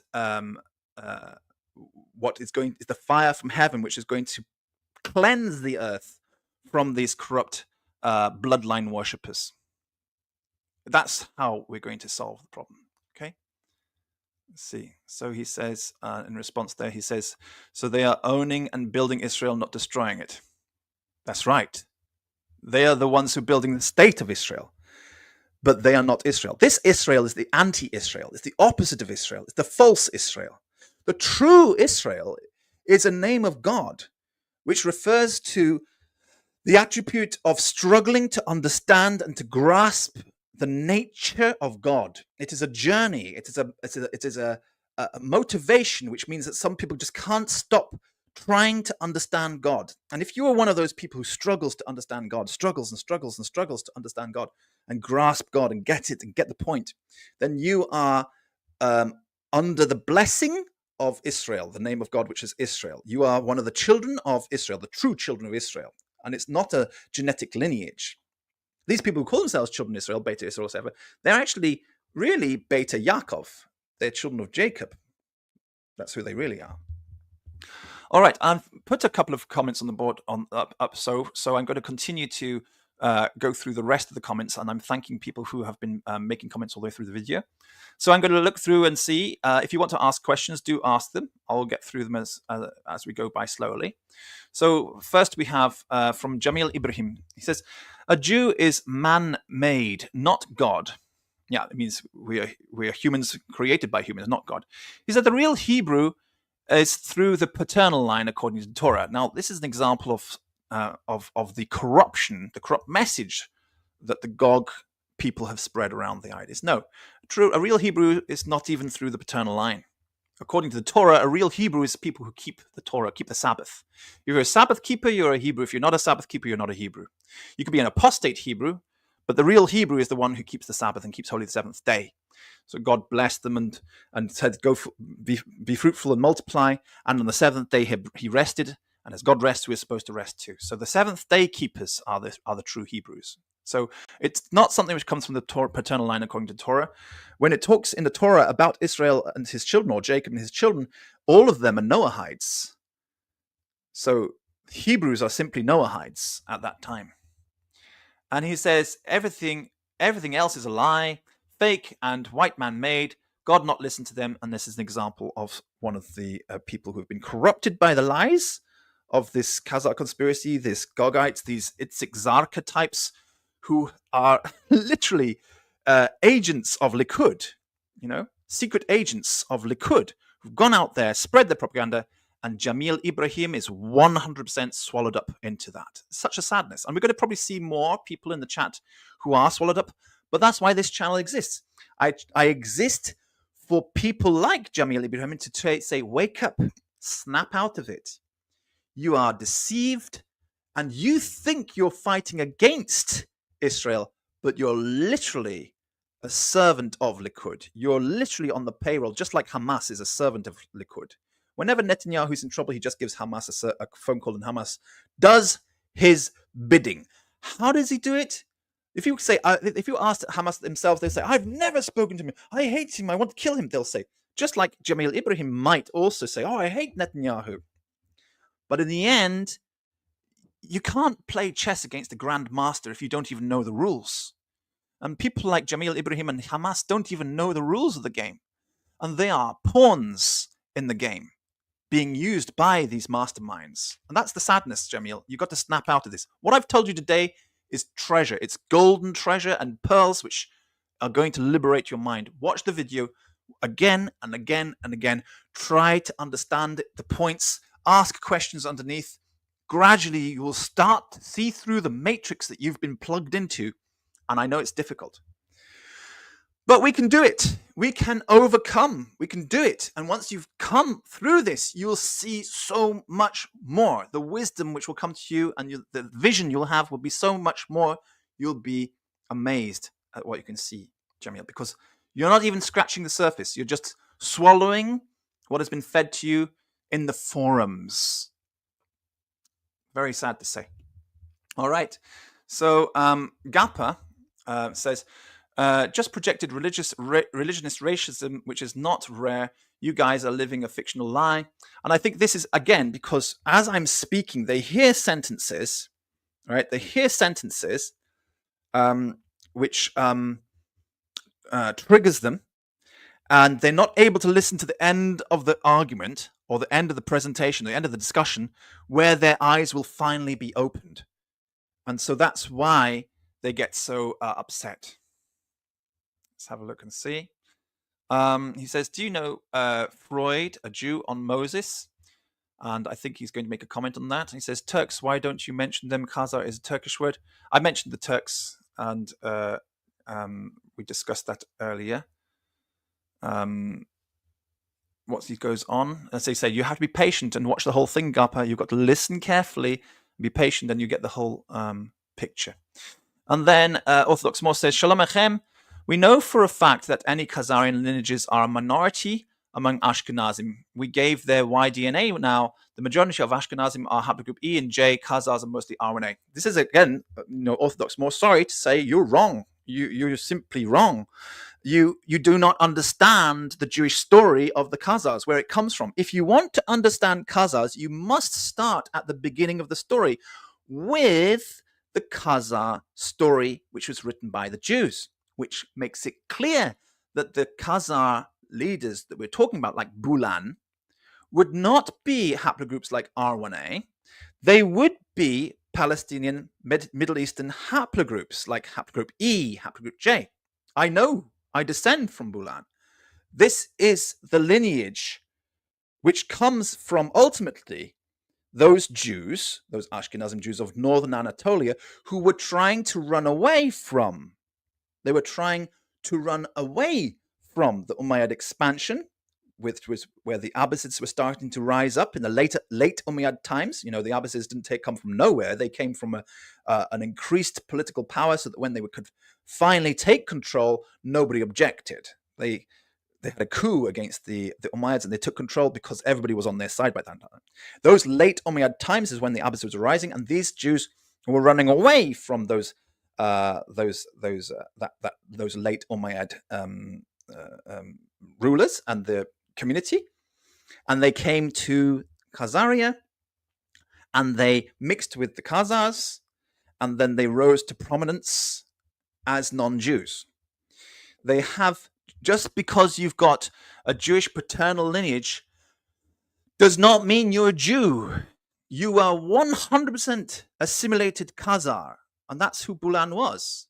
And then he converted. He says, well, I've got a Jewish ancestor. His wife encouraged him to study.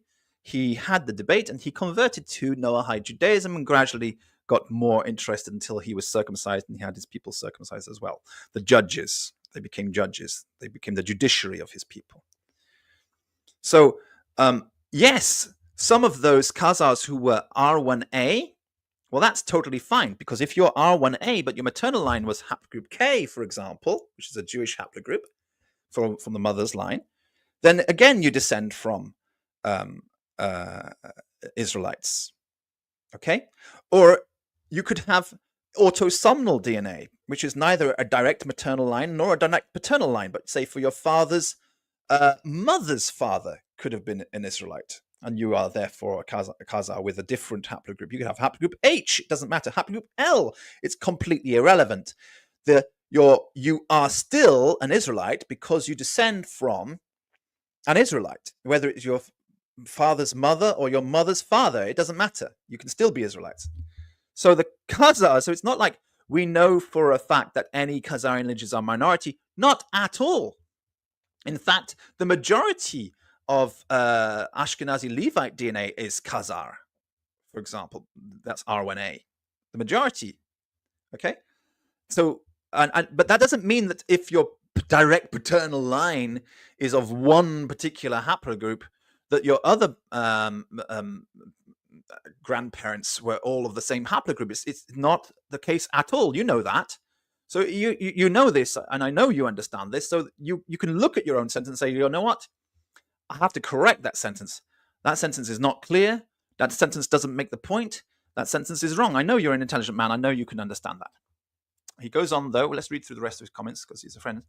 You can find E and J among every group of world Jewry. Yes, it's true.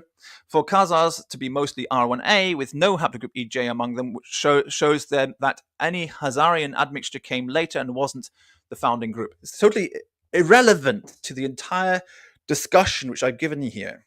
And again, the propaganda of this Itzik Zarka party, okay, is so widespread. You're absolutely underneath it. You've got to break free from this. You've got to break free.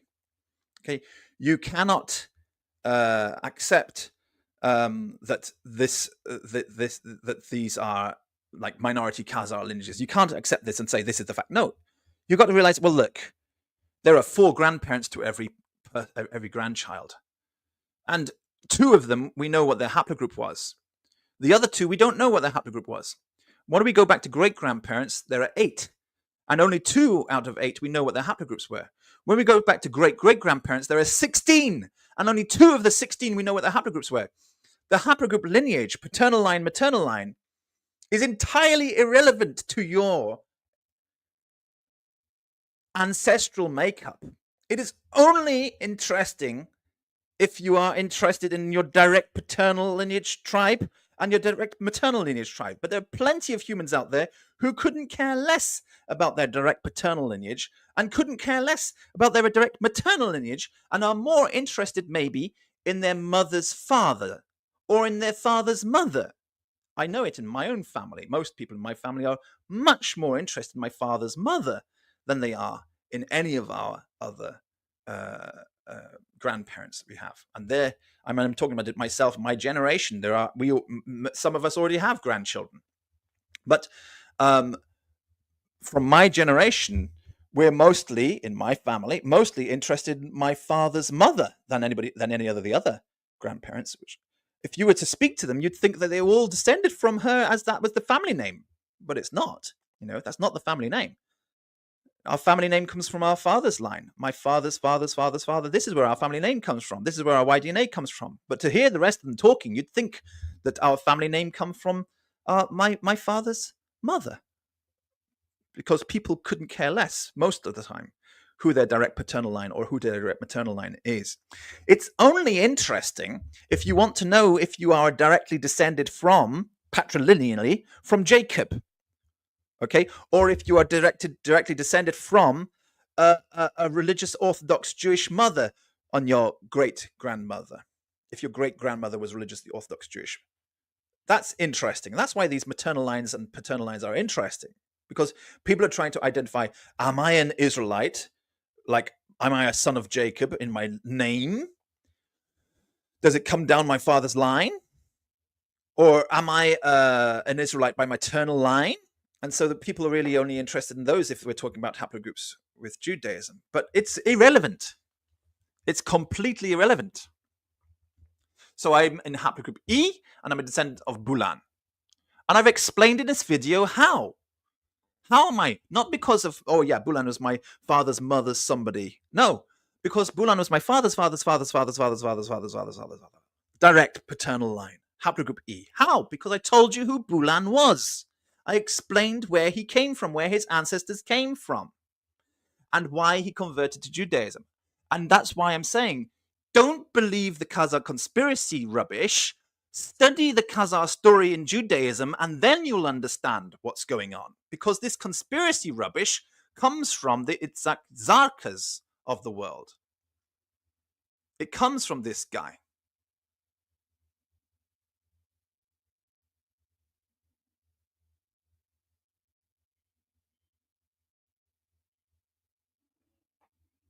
We've got to get him on the screen again to remind you who we're talking about. I'm going to stick the foul person on the screen one more time,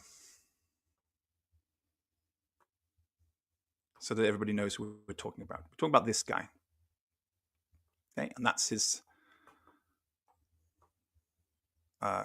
what he's shouting. Okay. Let's see if there's anybody else who's got a comment which understands what's going on.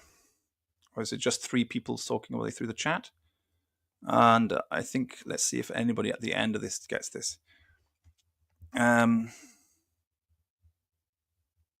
He says you ignored the comment on Freud. I didn't understand your comment on Freud. I thought you were going to explain it, and you didn't explain your comment on Freud. And he says your Gog doesn't have Persia by his side. Well, he does. That's the biblical prophecy. Gog has Persia by his side. Persia serves Gog.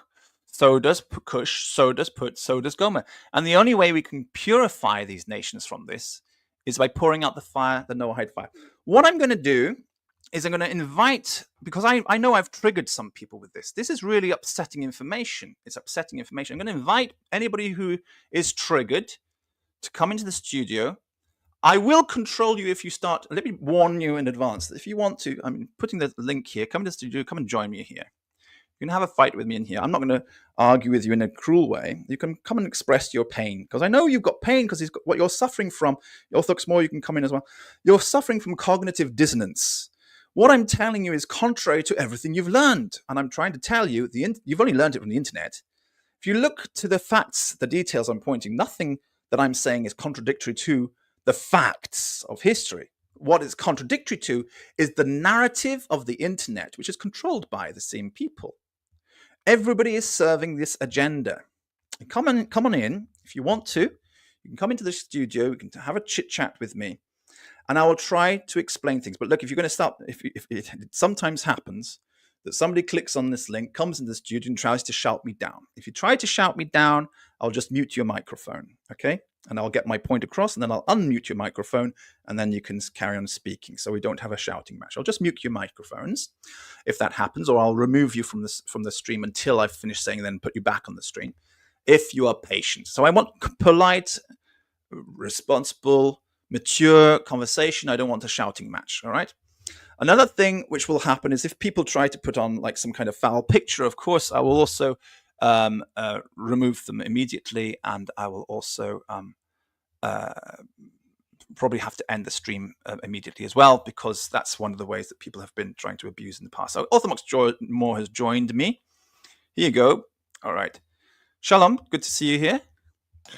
Shalom Aleichem. How are you doing? I'm doing very well. I didn't go through all of your comments, but you've got your chance to go through, any of the points you want to make. You can say them now.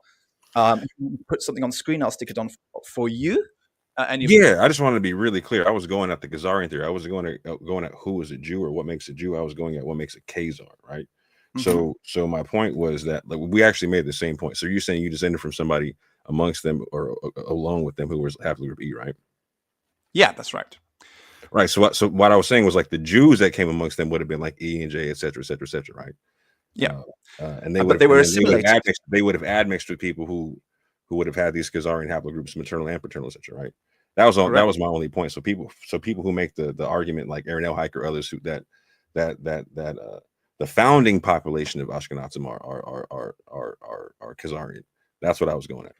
But that's what we say in our Jewish stories, that there was no difference between the Khazar and the Jew and the Khazar at that time. They was totally assimilated. There was total admixture. So you can't really, and this is from Judaism. I'm trying to say that the Khazar conspiracy and the people who say, it's promoting the idea of conspiracy amongst the Jews, are Jews who don't know our history and don't know the Khazar story. They are the Itzik Zarka types who are trying to push this. It's such an anti-Semitic thing to say that Jews are Khazars. No, it's not anti-Semitic at all to say that Jews are Khazars. It's something which we ourselves teach in Judaism amongst the Ashkenazim, that this is our origin. Because those Jews were refugees. They came to the Khazars, the Kara Khazars, the black Khazars, only the black Khazars, mixed with them, became one people. And then small number, it's very small, we call it a bottleneck, a small number of Ashkenazi Jewish families and Romaniat Jewish families, because there was really only Romaniat. I mean, they were from a place called Ashkuz, but they were not necessarily called Ashkenazi at that time. They were Romaniat in their minhag, right? They were Romaniat Jews.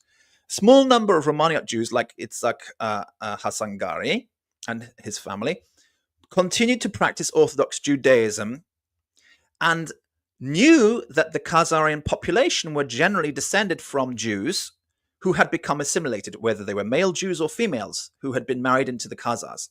So you could be a Khazar with a Jewish lineage on your maternal line and a Turkish lineage on your paternal line. Or you could be a Khazar with a paternal lineage which is Jewish and a maternal lineage which is Khazar. But you were anyway not Jewish because you were Khazars. But you were Jewish by your ancestry, or Israelite by your ancestry, either one way or another. It could not necessarily even be your direct paternal line. Your direct paternal line could be Turkic. Your direct maternal line could be Turkic. But your father's mother was an Israelite.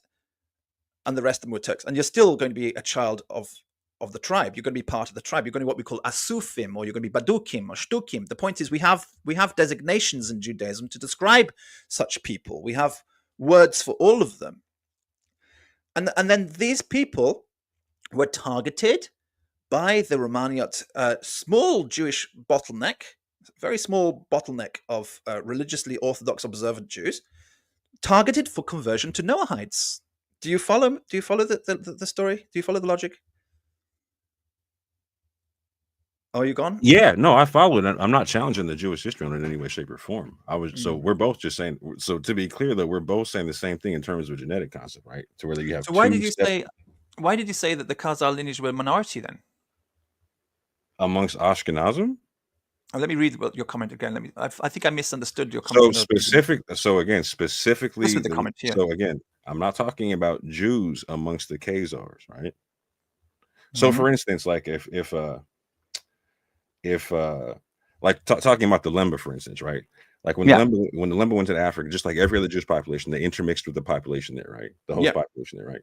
And so they increasingly genetically became more admixed with that population. It became less. They have less autosomes from the area they came from, right? Yeah. So that's all I'm saying that's happened with the Jews amongst the Khazars, right? Is that just like you said, right? There were people amongst them that came with your haplogroup, amongst people without that haplogroup, became one people with them in terms of a community, whatnot, right? You can't change their genetics; it's a community concept, right? So I agree with you on that, right? And that's all I'm saying. So when I'm talking about the Khazar lineages, I'm specifically just talking about, again, not the paternal lines of or maternal lines of the Jews that came amongst them. I'm specifically talking about separate, like the specific Khazar population before Jews came amongst them, right? We can see what they look like genetically and whatnot. And what I'm saying is those particular lineages are minorities amongst the Ashkenazim in comparison to the ones you were just talking about, like E and J, etc. Right? So I'm not specifically just talking. Well, when this, I should tell you, by the way, that there was a big change in designation of Jewish autosomal DNA by the company called Family Tree DNA, FTDNA. And it changed, I think it was something like 2014, 2015, something like that. They changed it.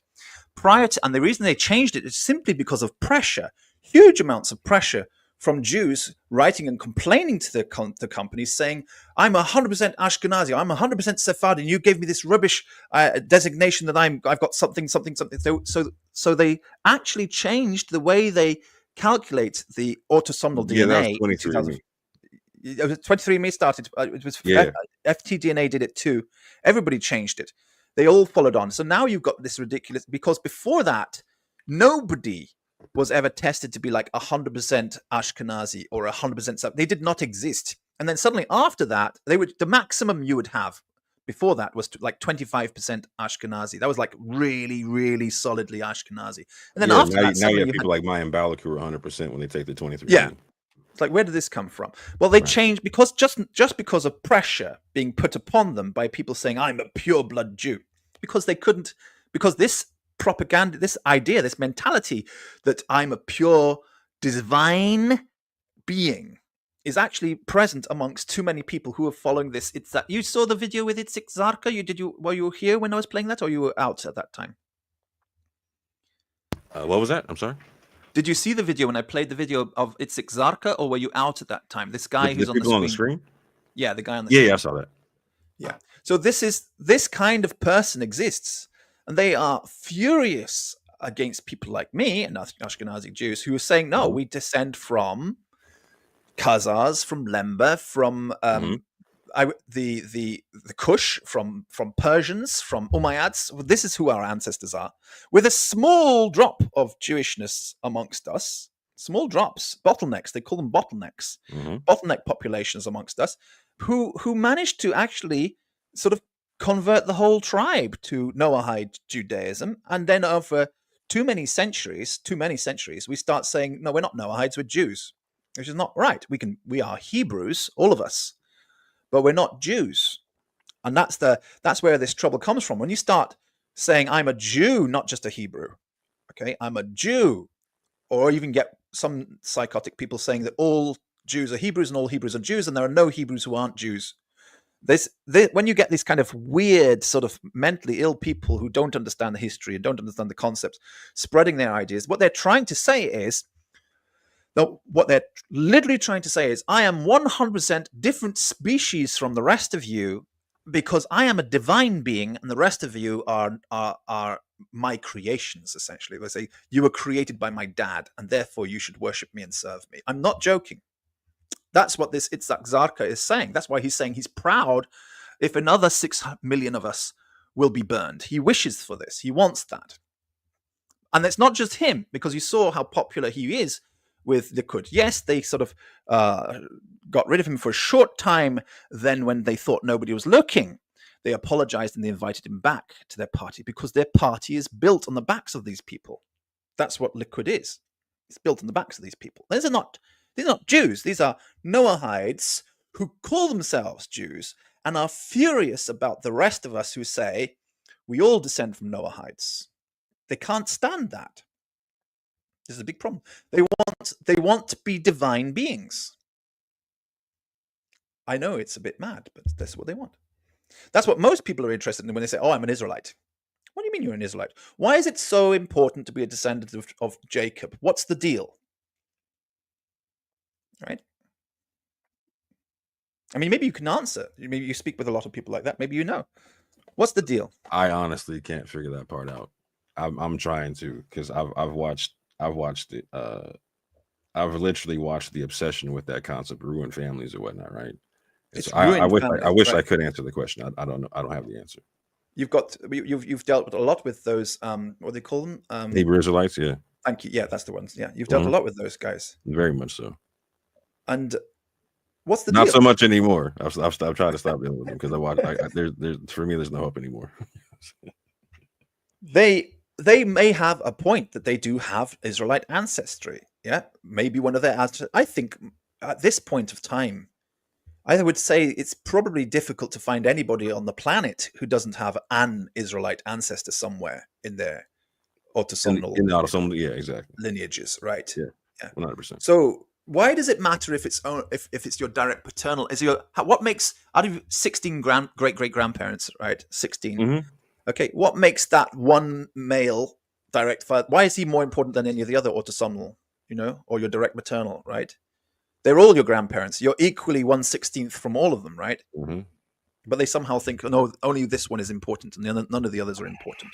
Yeah, with the Hebrew Israelite thing, it's a weird concept of special pleading and also arguments from silence and whatnot. So again, it starts off with like your people in the chat, your man Jamil Ibrahim talking about like original Hebrews are black and therefore they can't be Europeans and they can't look like anyone else, right? Which is ridiculous because you can literally look around everywhere and see people admixing and see people's phenotypes change. Phenotype is fluid all over the world, right? There's no special DNA that makes it to where your phenotype just stays what it is and never changes when you admix with people who don't look like you.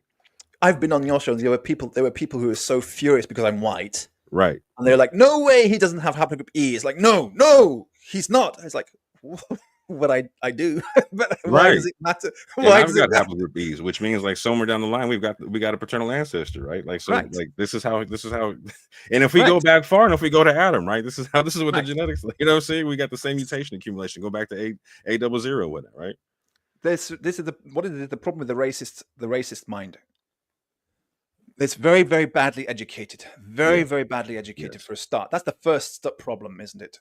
And then when you get religion mixed into it with it, that makes it even worse. But we have something, not just the racist mind and religion mixed in. We've unfortunately got very clear political agendas being pushed by very specific groups who want to take control of all power, and that's a problem too, because these people are very, very clever. They know very well how to, basically these people own the patent on most of our some elements in most of our mobile phones, and they can control what we see until you gently, gradually pull us around. If you've got your nose stuck in your mobile phone, which many people do, they can gradually, gently drop a drip of information here, a drip of information there, a drip of information there, and gradually pull you around to a particular stance, which they say that'll do.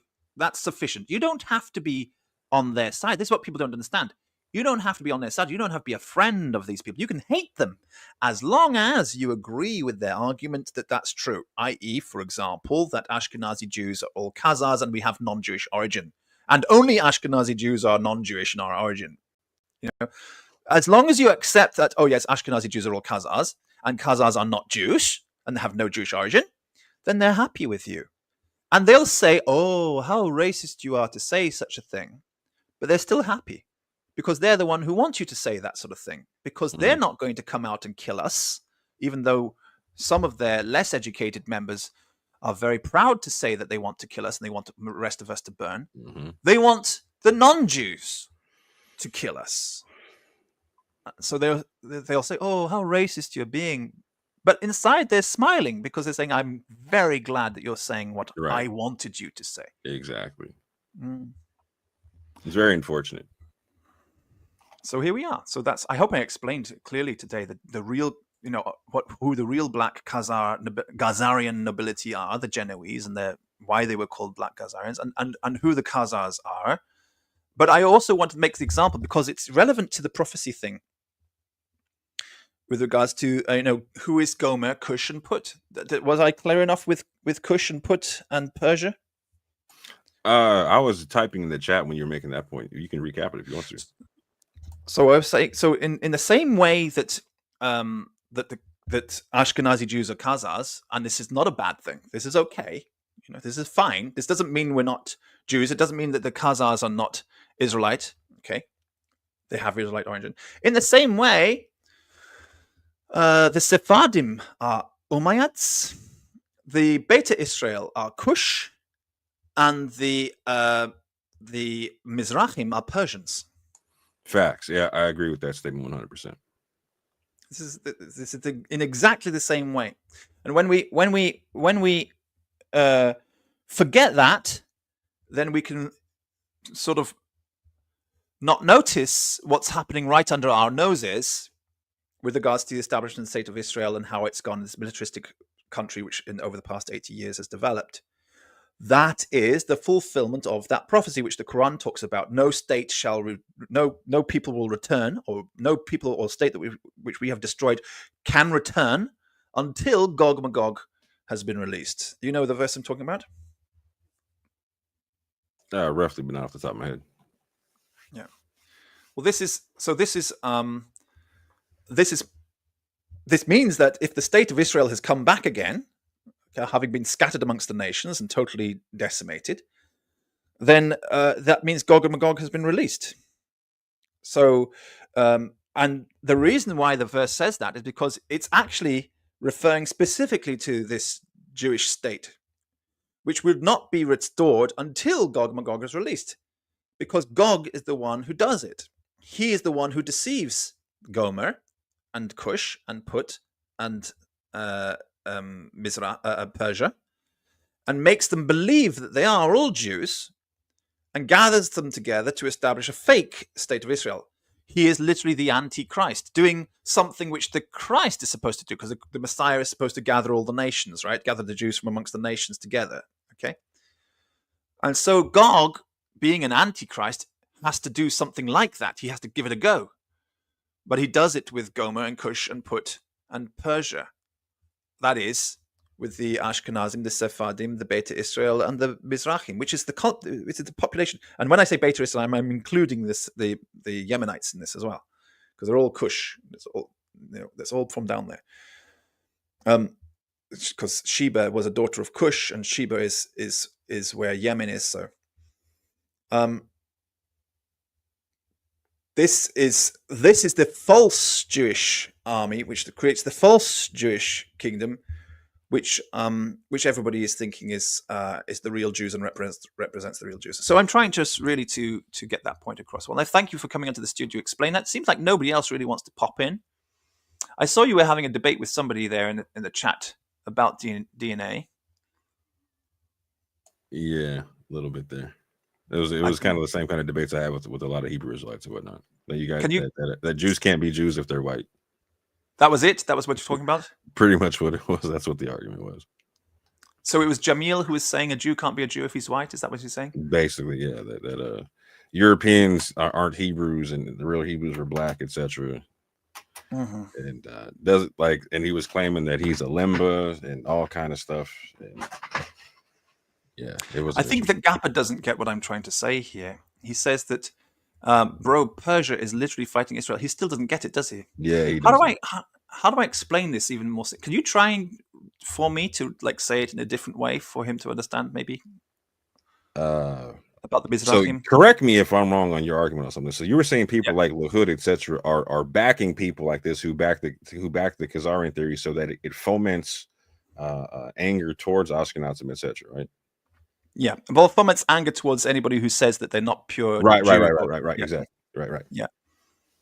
Yeah, that makes total sense. And in doing so, like you literally have that kind of propaganda, so that people like who aren't your. So again, you give that kind of propaganda so people can attack either your group or another group on purpose, right? And so that's exactly what you just described, Gappa, is that there's another you're saying that there's a group fighting them right now. Why? What's the propaganda going into that type of stuff? I think are Lahud happy about the people fighting? Yes, they are, because they get to propagate their own stuff with their own ideas and whatnot. You know what I'm saying? Well, they want to nuke Iran, and if Iran goes so far, they'll be very happy to drop a nuclear bomb on Iran. They're very happy about that. So it all works towards Liquid's agenda. Yes. So when he says Persia, he doesn't realize that Persia is fighting Israel right now, because they've fallen into this idea that there will be some kind of united Islamic sort of march against the Holy Land, that Iran and Sudan, or maybe Somalia, and maybe Morocco, Libya, will come with Tatarstan or somebody from the north, or Turkey or something like that. Then they'll come down and they have a kind of Islamic conquest of the Holy Land. And this is the armies of Gog marching against the kingdom of Israel. And they don't realize that's, first of all, that already happened. Like in, I don't know when, like 1,000 years ago, it already happened. And second of all, that's not what the story of Gog and Magog is about. Gog comes to take control of what we call the camp of God's people is Judaism. Gog comes to take control of Judaism. He doesn't try to destroy Judaism. He wants to take a plunder from the land because he wants to take the benefit. He wants to take the blessings of the land. He wants to inherit the blessings of the land, of the people. So his people will come, and that's why you have this phrase of like those who say they are Jews but are not, but are a synagogue of Satan. Satan is bound for 1,000 years and then released to deceive the nations in the four corners of the earth, and that is the Gog-Magog battle. So Satan, what Satan are we talking about? The Satan we're talking about is Gog. Gog is the name of this particular Satan, because there are many, many Satans, and this particular Satan who is bound for 1,000 years is Gog, who is then released and comes to take, and it says, I will put hooks in your jaw. In the book of Ezekiel, it says, I'll put hooks in your jaw, and I'll pull you out from the four corners of the earth. I will pull you to the mountains of Israel. So God Himself is the thing which actually deceives Gog. It means that Gog is somehow thinking that he is doing this to receive God's blessings. And of course, like Muslims will say, yes, we think we're going to go and destroy Israel to receive God's blessings. But Muslims don't actually believe that. That's not part of the scripture, that in the end of the world, Muslims are going to march on Israel. It doesn't say that. What it says is that, like, the armies of the Dajjal are going to go and march upon, the holy place. So wherever the holy place is, that's what the armies of the Dajjal are doing. Well, that's exactly the same story as Gog. Gog and the Dajjal are the same thing. They are false. And why is he called Dajjal? He's Al-Masih al-Dajjal. He's the false Messiah, which is exactly what Gog is. He's the false Messiah. So he has to convince enough idiots that he is the Messiah, because he's doing things that the Messiah would do. And Messiah is not going to come and destroy the land of Israel. What he's going to do is apparently establish the land of Israel. He's going to spiritually destroy it, but for the material eye, it'll look like he's building up the land of Israel, which is what we see has happened.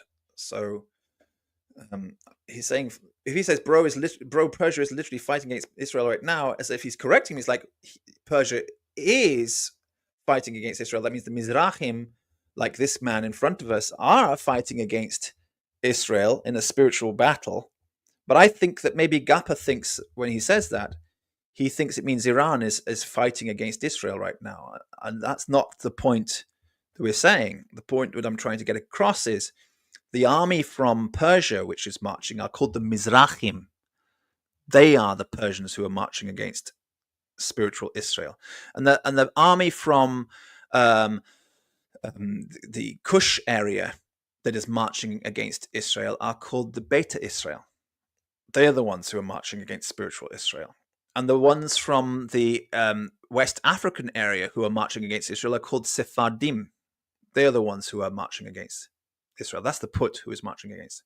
And the ones from the Gomer area who are marching against Israel spiritually are the Ashkenazim, who are also those Ashkenazim who are convinced by this. Specifically, the IDF types. They were created in the Ashkenazi area. IDF was created in that area.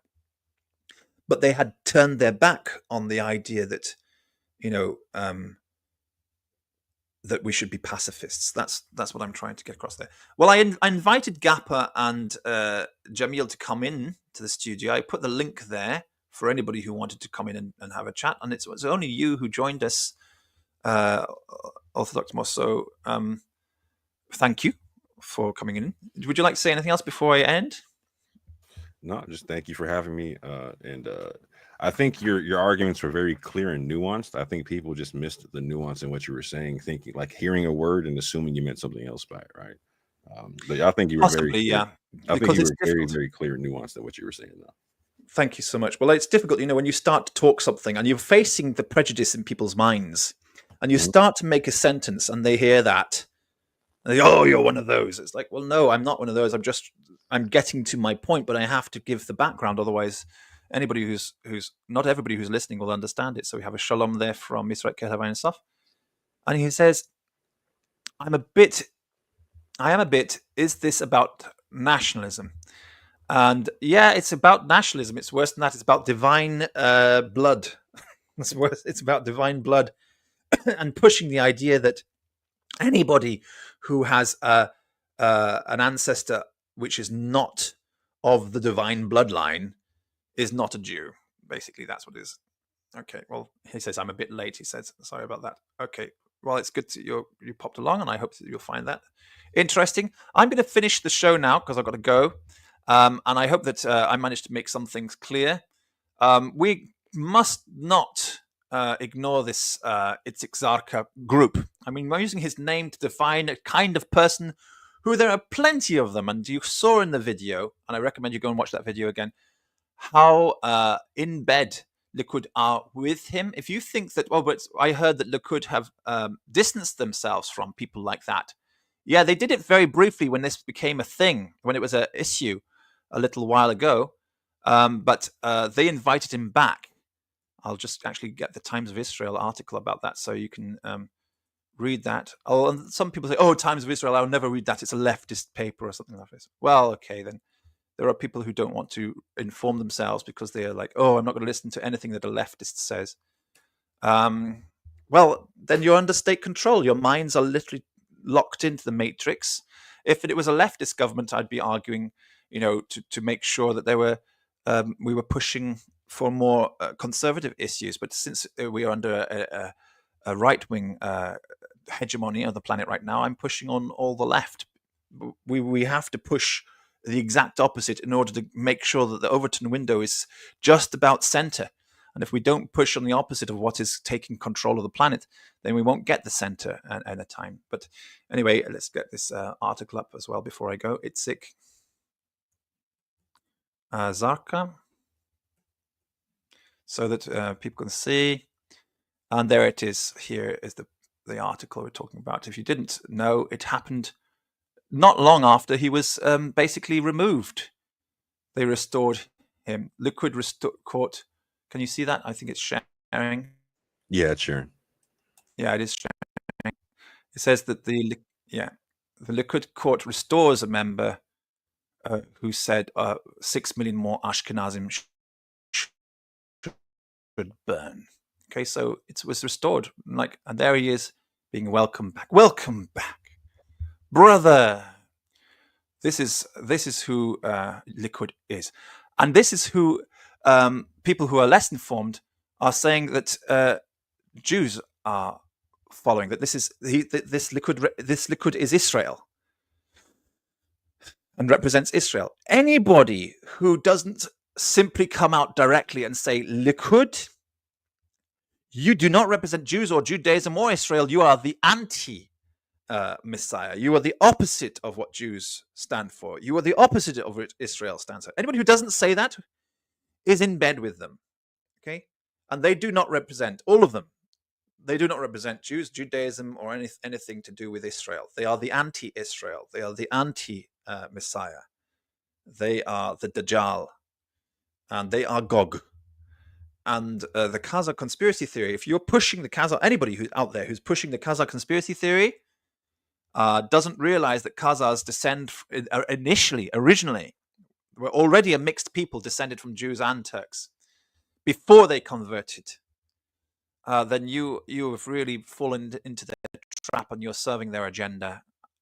And if you're going down the streets and beating up Jews, you see an Ashkenazi walking from a synagogue, a little boy with a black hat, and you jump on him and beat him up, you're serving Itzik Zarka. You're helping Netanyahu. You are a member of Likud. And it doesn't matter if you call yourself beta. What do you want to call yourself? You want to call yourself like a right-wing nationalist who or white supremacist who hates Jews, Ku Klux Klan, you can call yourself that. You're a slave of Netanyahu. Okay, you can call yourself Black Hebrew Israelite, and you can say I hate all whites, and it doesn't matter. You're a slave of Netanyahu. Both of you are slaves of Netanyahu and Likud and Gog. You're both serving the same agenda. And it's like you're so ridiculous you can't see what you're doing. If you're a Muslim, you say, no, I'm neither. I believe that whites and blacks should live together in harmony as long as we hate all the Jews and kill all the Jews. So let's go and beat up that Ashkenazi kid. Okay? You're a slave to Netanyahu.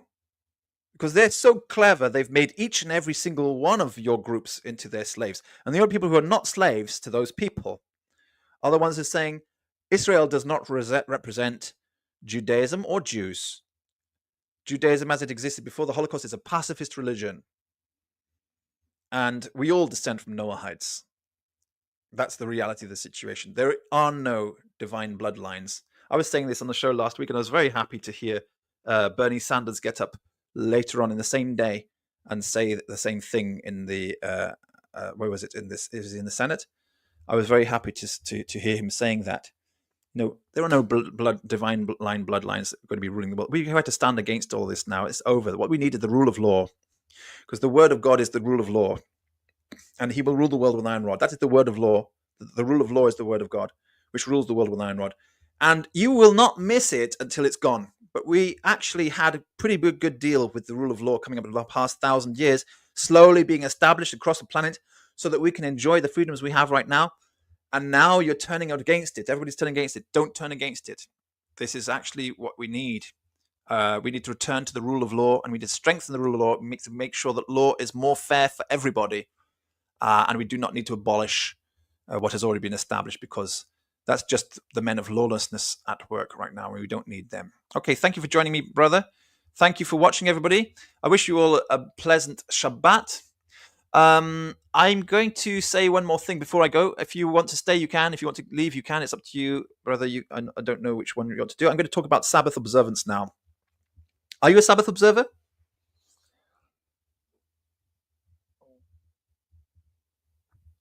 He must be on another line.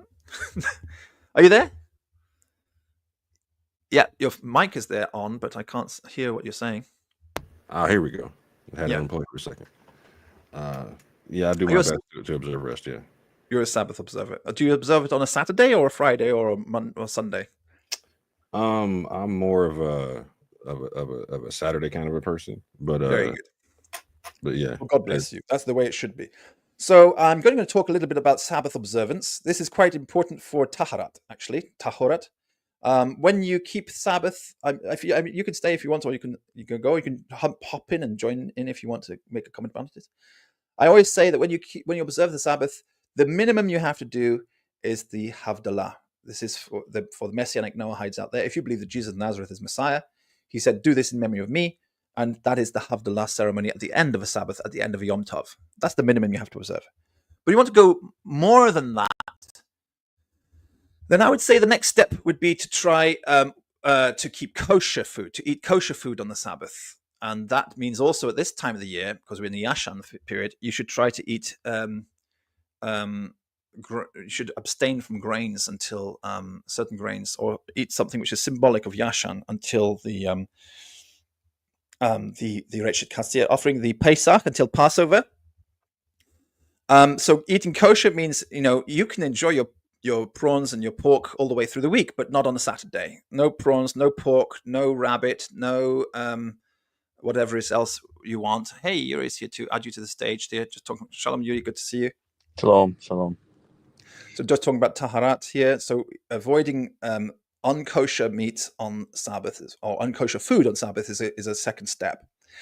And if you're able to observe kosher and you're doing the Havdalah, then the third step, I would say, well, since you're now able to enjoy relaxing with Havdalah at the end of Sabbath and keeping kosher or halal, I would say kosher is more important than halal, because halal is not necessarily always kosher. For example, there are food laws concerning Yashan for Chadash, which halal doesn't have a concept of, but it is there in kosher food. So eating kosher food for Sabbath is the next step. And if you can do that, then the next step would be to be tahor for Sabbath. And so to be tahor for Sabbath, you would wash your hands, your feet, and your head. Okay, that's what you would do.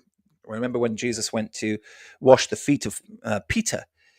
Peter said, "Never, never will you wash my feet." And he said, "If I don't wash your feet, you'll have nothing in common with me." And then Peter says, "Oh, in that case, wash my hands and my feet as well. My hands and my head as well," he says. "Not just my feet, but my hands and my head as well." Because when you go to purify yourself in the temple, you would, if you were already generally clean, you would wash your head, your feet, and your hands. And that's where the sign of the cross comes from. Your head first, feet second, and then your arms second. That's why the Father, Son, and Holy Spirit, the name of the Father, Son, and Holy Spirit, when Christians cross themselves and they touch their head and their feet and their arms with holy water, it's a continuation, a symbol of their ancient ancestors who knew how to purify themselves before they went to temple. Muslims still do that today. They still purify their heads and their feet and their arms before they pray. It's called wudu.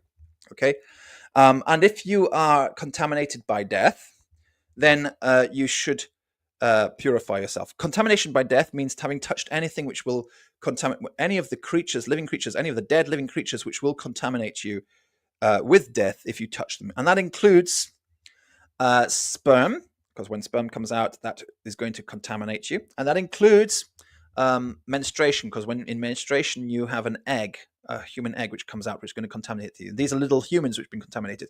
Interestingly enough, the menstruation is treated as if it's a dead human being, and a dead human being will contaminate you for 7 days. But the sperm, when it comes out, is treated as a dead pig. It's as unclean as a dead pig or something else. It's a dead animal. Unkosher animal, so it only contaminates you for 1 day or until the evening of that day. So you will have to wash yourself properly. You will take a bath and change your clothes.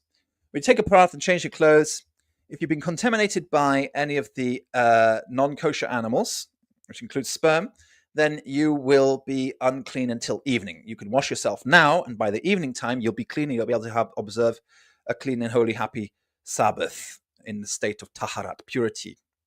And that is hopefully something you'll be able to observe all the way through the day of Sabbath. And if you can observe it all the way through the day of Sabbath, then congratulations, you've completed 1 day in paradise. And the more days in paradise you complete, the more joyful your hereafter will be. In Judaism, nothing else is more important than being able to keep the Holy Sabbath. Doing the charity and everything is all about part of the Holy Sabbath. Because being a good person, being kind, and being nice to others is part of the Sabbath observance. You take that kindness with you throughout the whole week. It's easy to do. But the ritual law is what turns your kindness and your human behavior, your humanity, which turns it into something divine.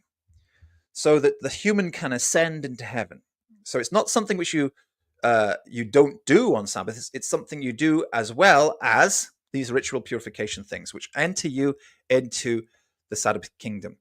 The humanity is the gate that we live in all the way through the week. On the Sabbath, we leave the gate, the pearl gate, and we enter into the kingdom of God. The Son of Man is Lord of the Sabbath. It means the Son of Man, the Messiah, is his realm, his kingdom is the Sabbath kingdom. And if you're not keeping Sabbath, as our friend Orthodox Moore here does, and as Yuri does, as I do, and as we encourage all the Noahides out there to keep the Holy Sabbath, keep it holy. If you're not observing it, it doesn't matter what religion you are. You are not entering into the kingdom of the Son of Man. You're not entering into his realm. You can call yourself a Christian and say, Jesus is my Lord and Savior. Until you're blue in the face, it makes no difference. You have never entered into his kingdom if you haven't kept the Sabbath. Likewise, also, you will not enter the Sabbath if you're a Muslim and you say Jesus is the Messiah. It doesn't matter if you're not keeping the Sabbath holy. That is the only way you're entering into the kingdom of heaven. And in the kingdom of heaven, you observe all the full kosher laws eventually one day, if you can. You start with the minimum, but you go up to the maximum if you can, for one day a week. And that is why nothing impure will ever enter the kingdom of God, because you're trying to learn how to do that. For the rest of the week, we live in the pearl gates of the kingdom. We are people of the gates. We are people of the pearl gates. We are the gatekeepers. And outside of the gates are the immoral, the impure, the dogs, and the those who practice sorcery and who love lies and who are sexually immoral. Those are outside. And we can come out of the gates and bring healing from the tree of knowledge, which is inside of the Sabbath, to the nations, so that we can hopefully heal you who are trapped outside the gates, who are weeping and gnashing your teeth. We will hopefully be able to help you out of this trap. And the way out of that trap is to start observing Sabbath, Holy Sabbaths, once a week. Just start with a little bit and then increase it as much as you can. Okay, so I wish you all a blessed and holy Sabbath. Shabbat Shalom. Yuri, do you want to say anything before I go? Not right now. No, you're okay? Yes. Well, you can plug your channel if you want to, and Orthodox More, you can plug your channel as well. So plug your channel. We've got 9 people listening. Go and subscribe. Yuri, the name of your channel is? abedan. abedan. Yeah, it's a Spanish one. In Spanish one. Yeah, it's supposed to be a under this channel. Okay, thank you so much. Orthodox More, you want to plug your channel? Yeah, my channel is The Orthodox More, just like my name. Appreciate that. Shabbat Shalom for everyone who's on Shabbat. Thank you so much. God bless you all. Shabbat Shalom, and we hope that this movement will grow because we're pulling in the kingdom of God one Sabbath at a time. Take care. God bless you all. Shabbat Shalom. Bye-bye.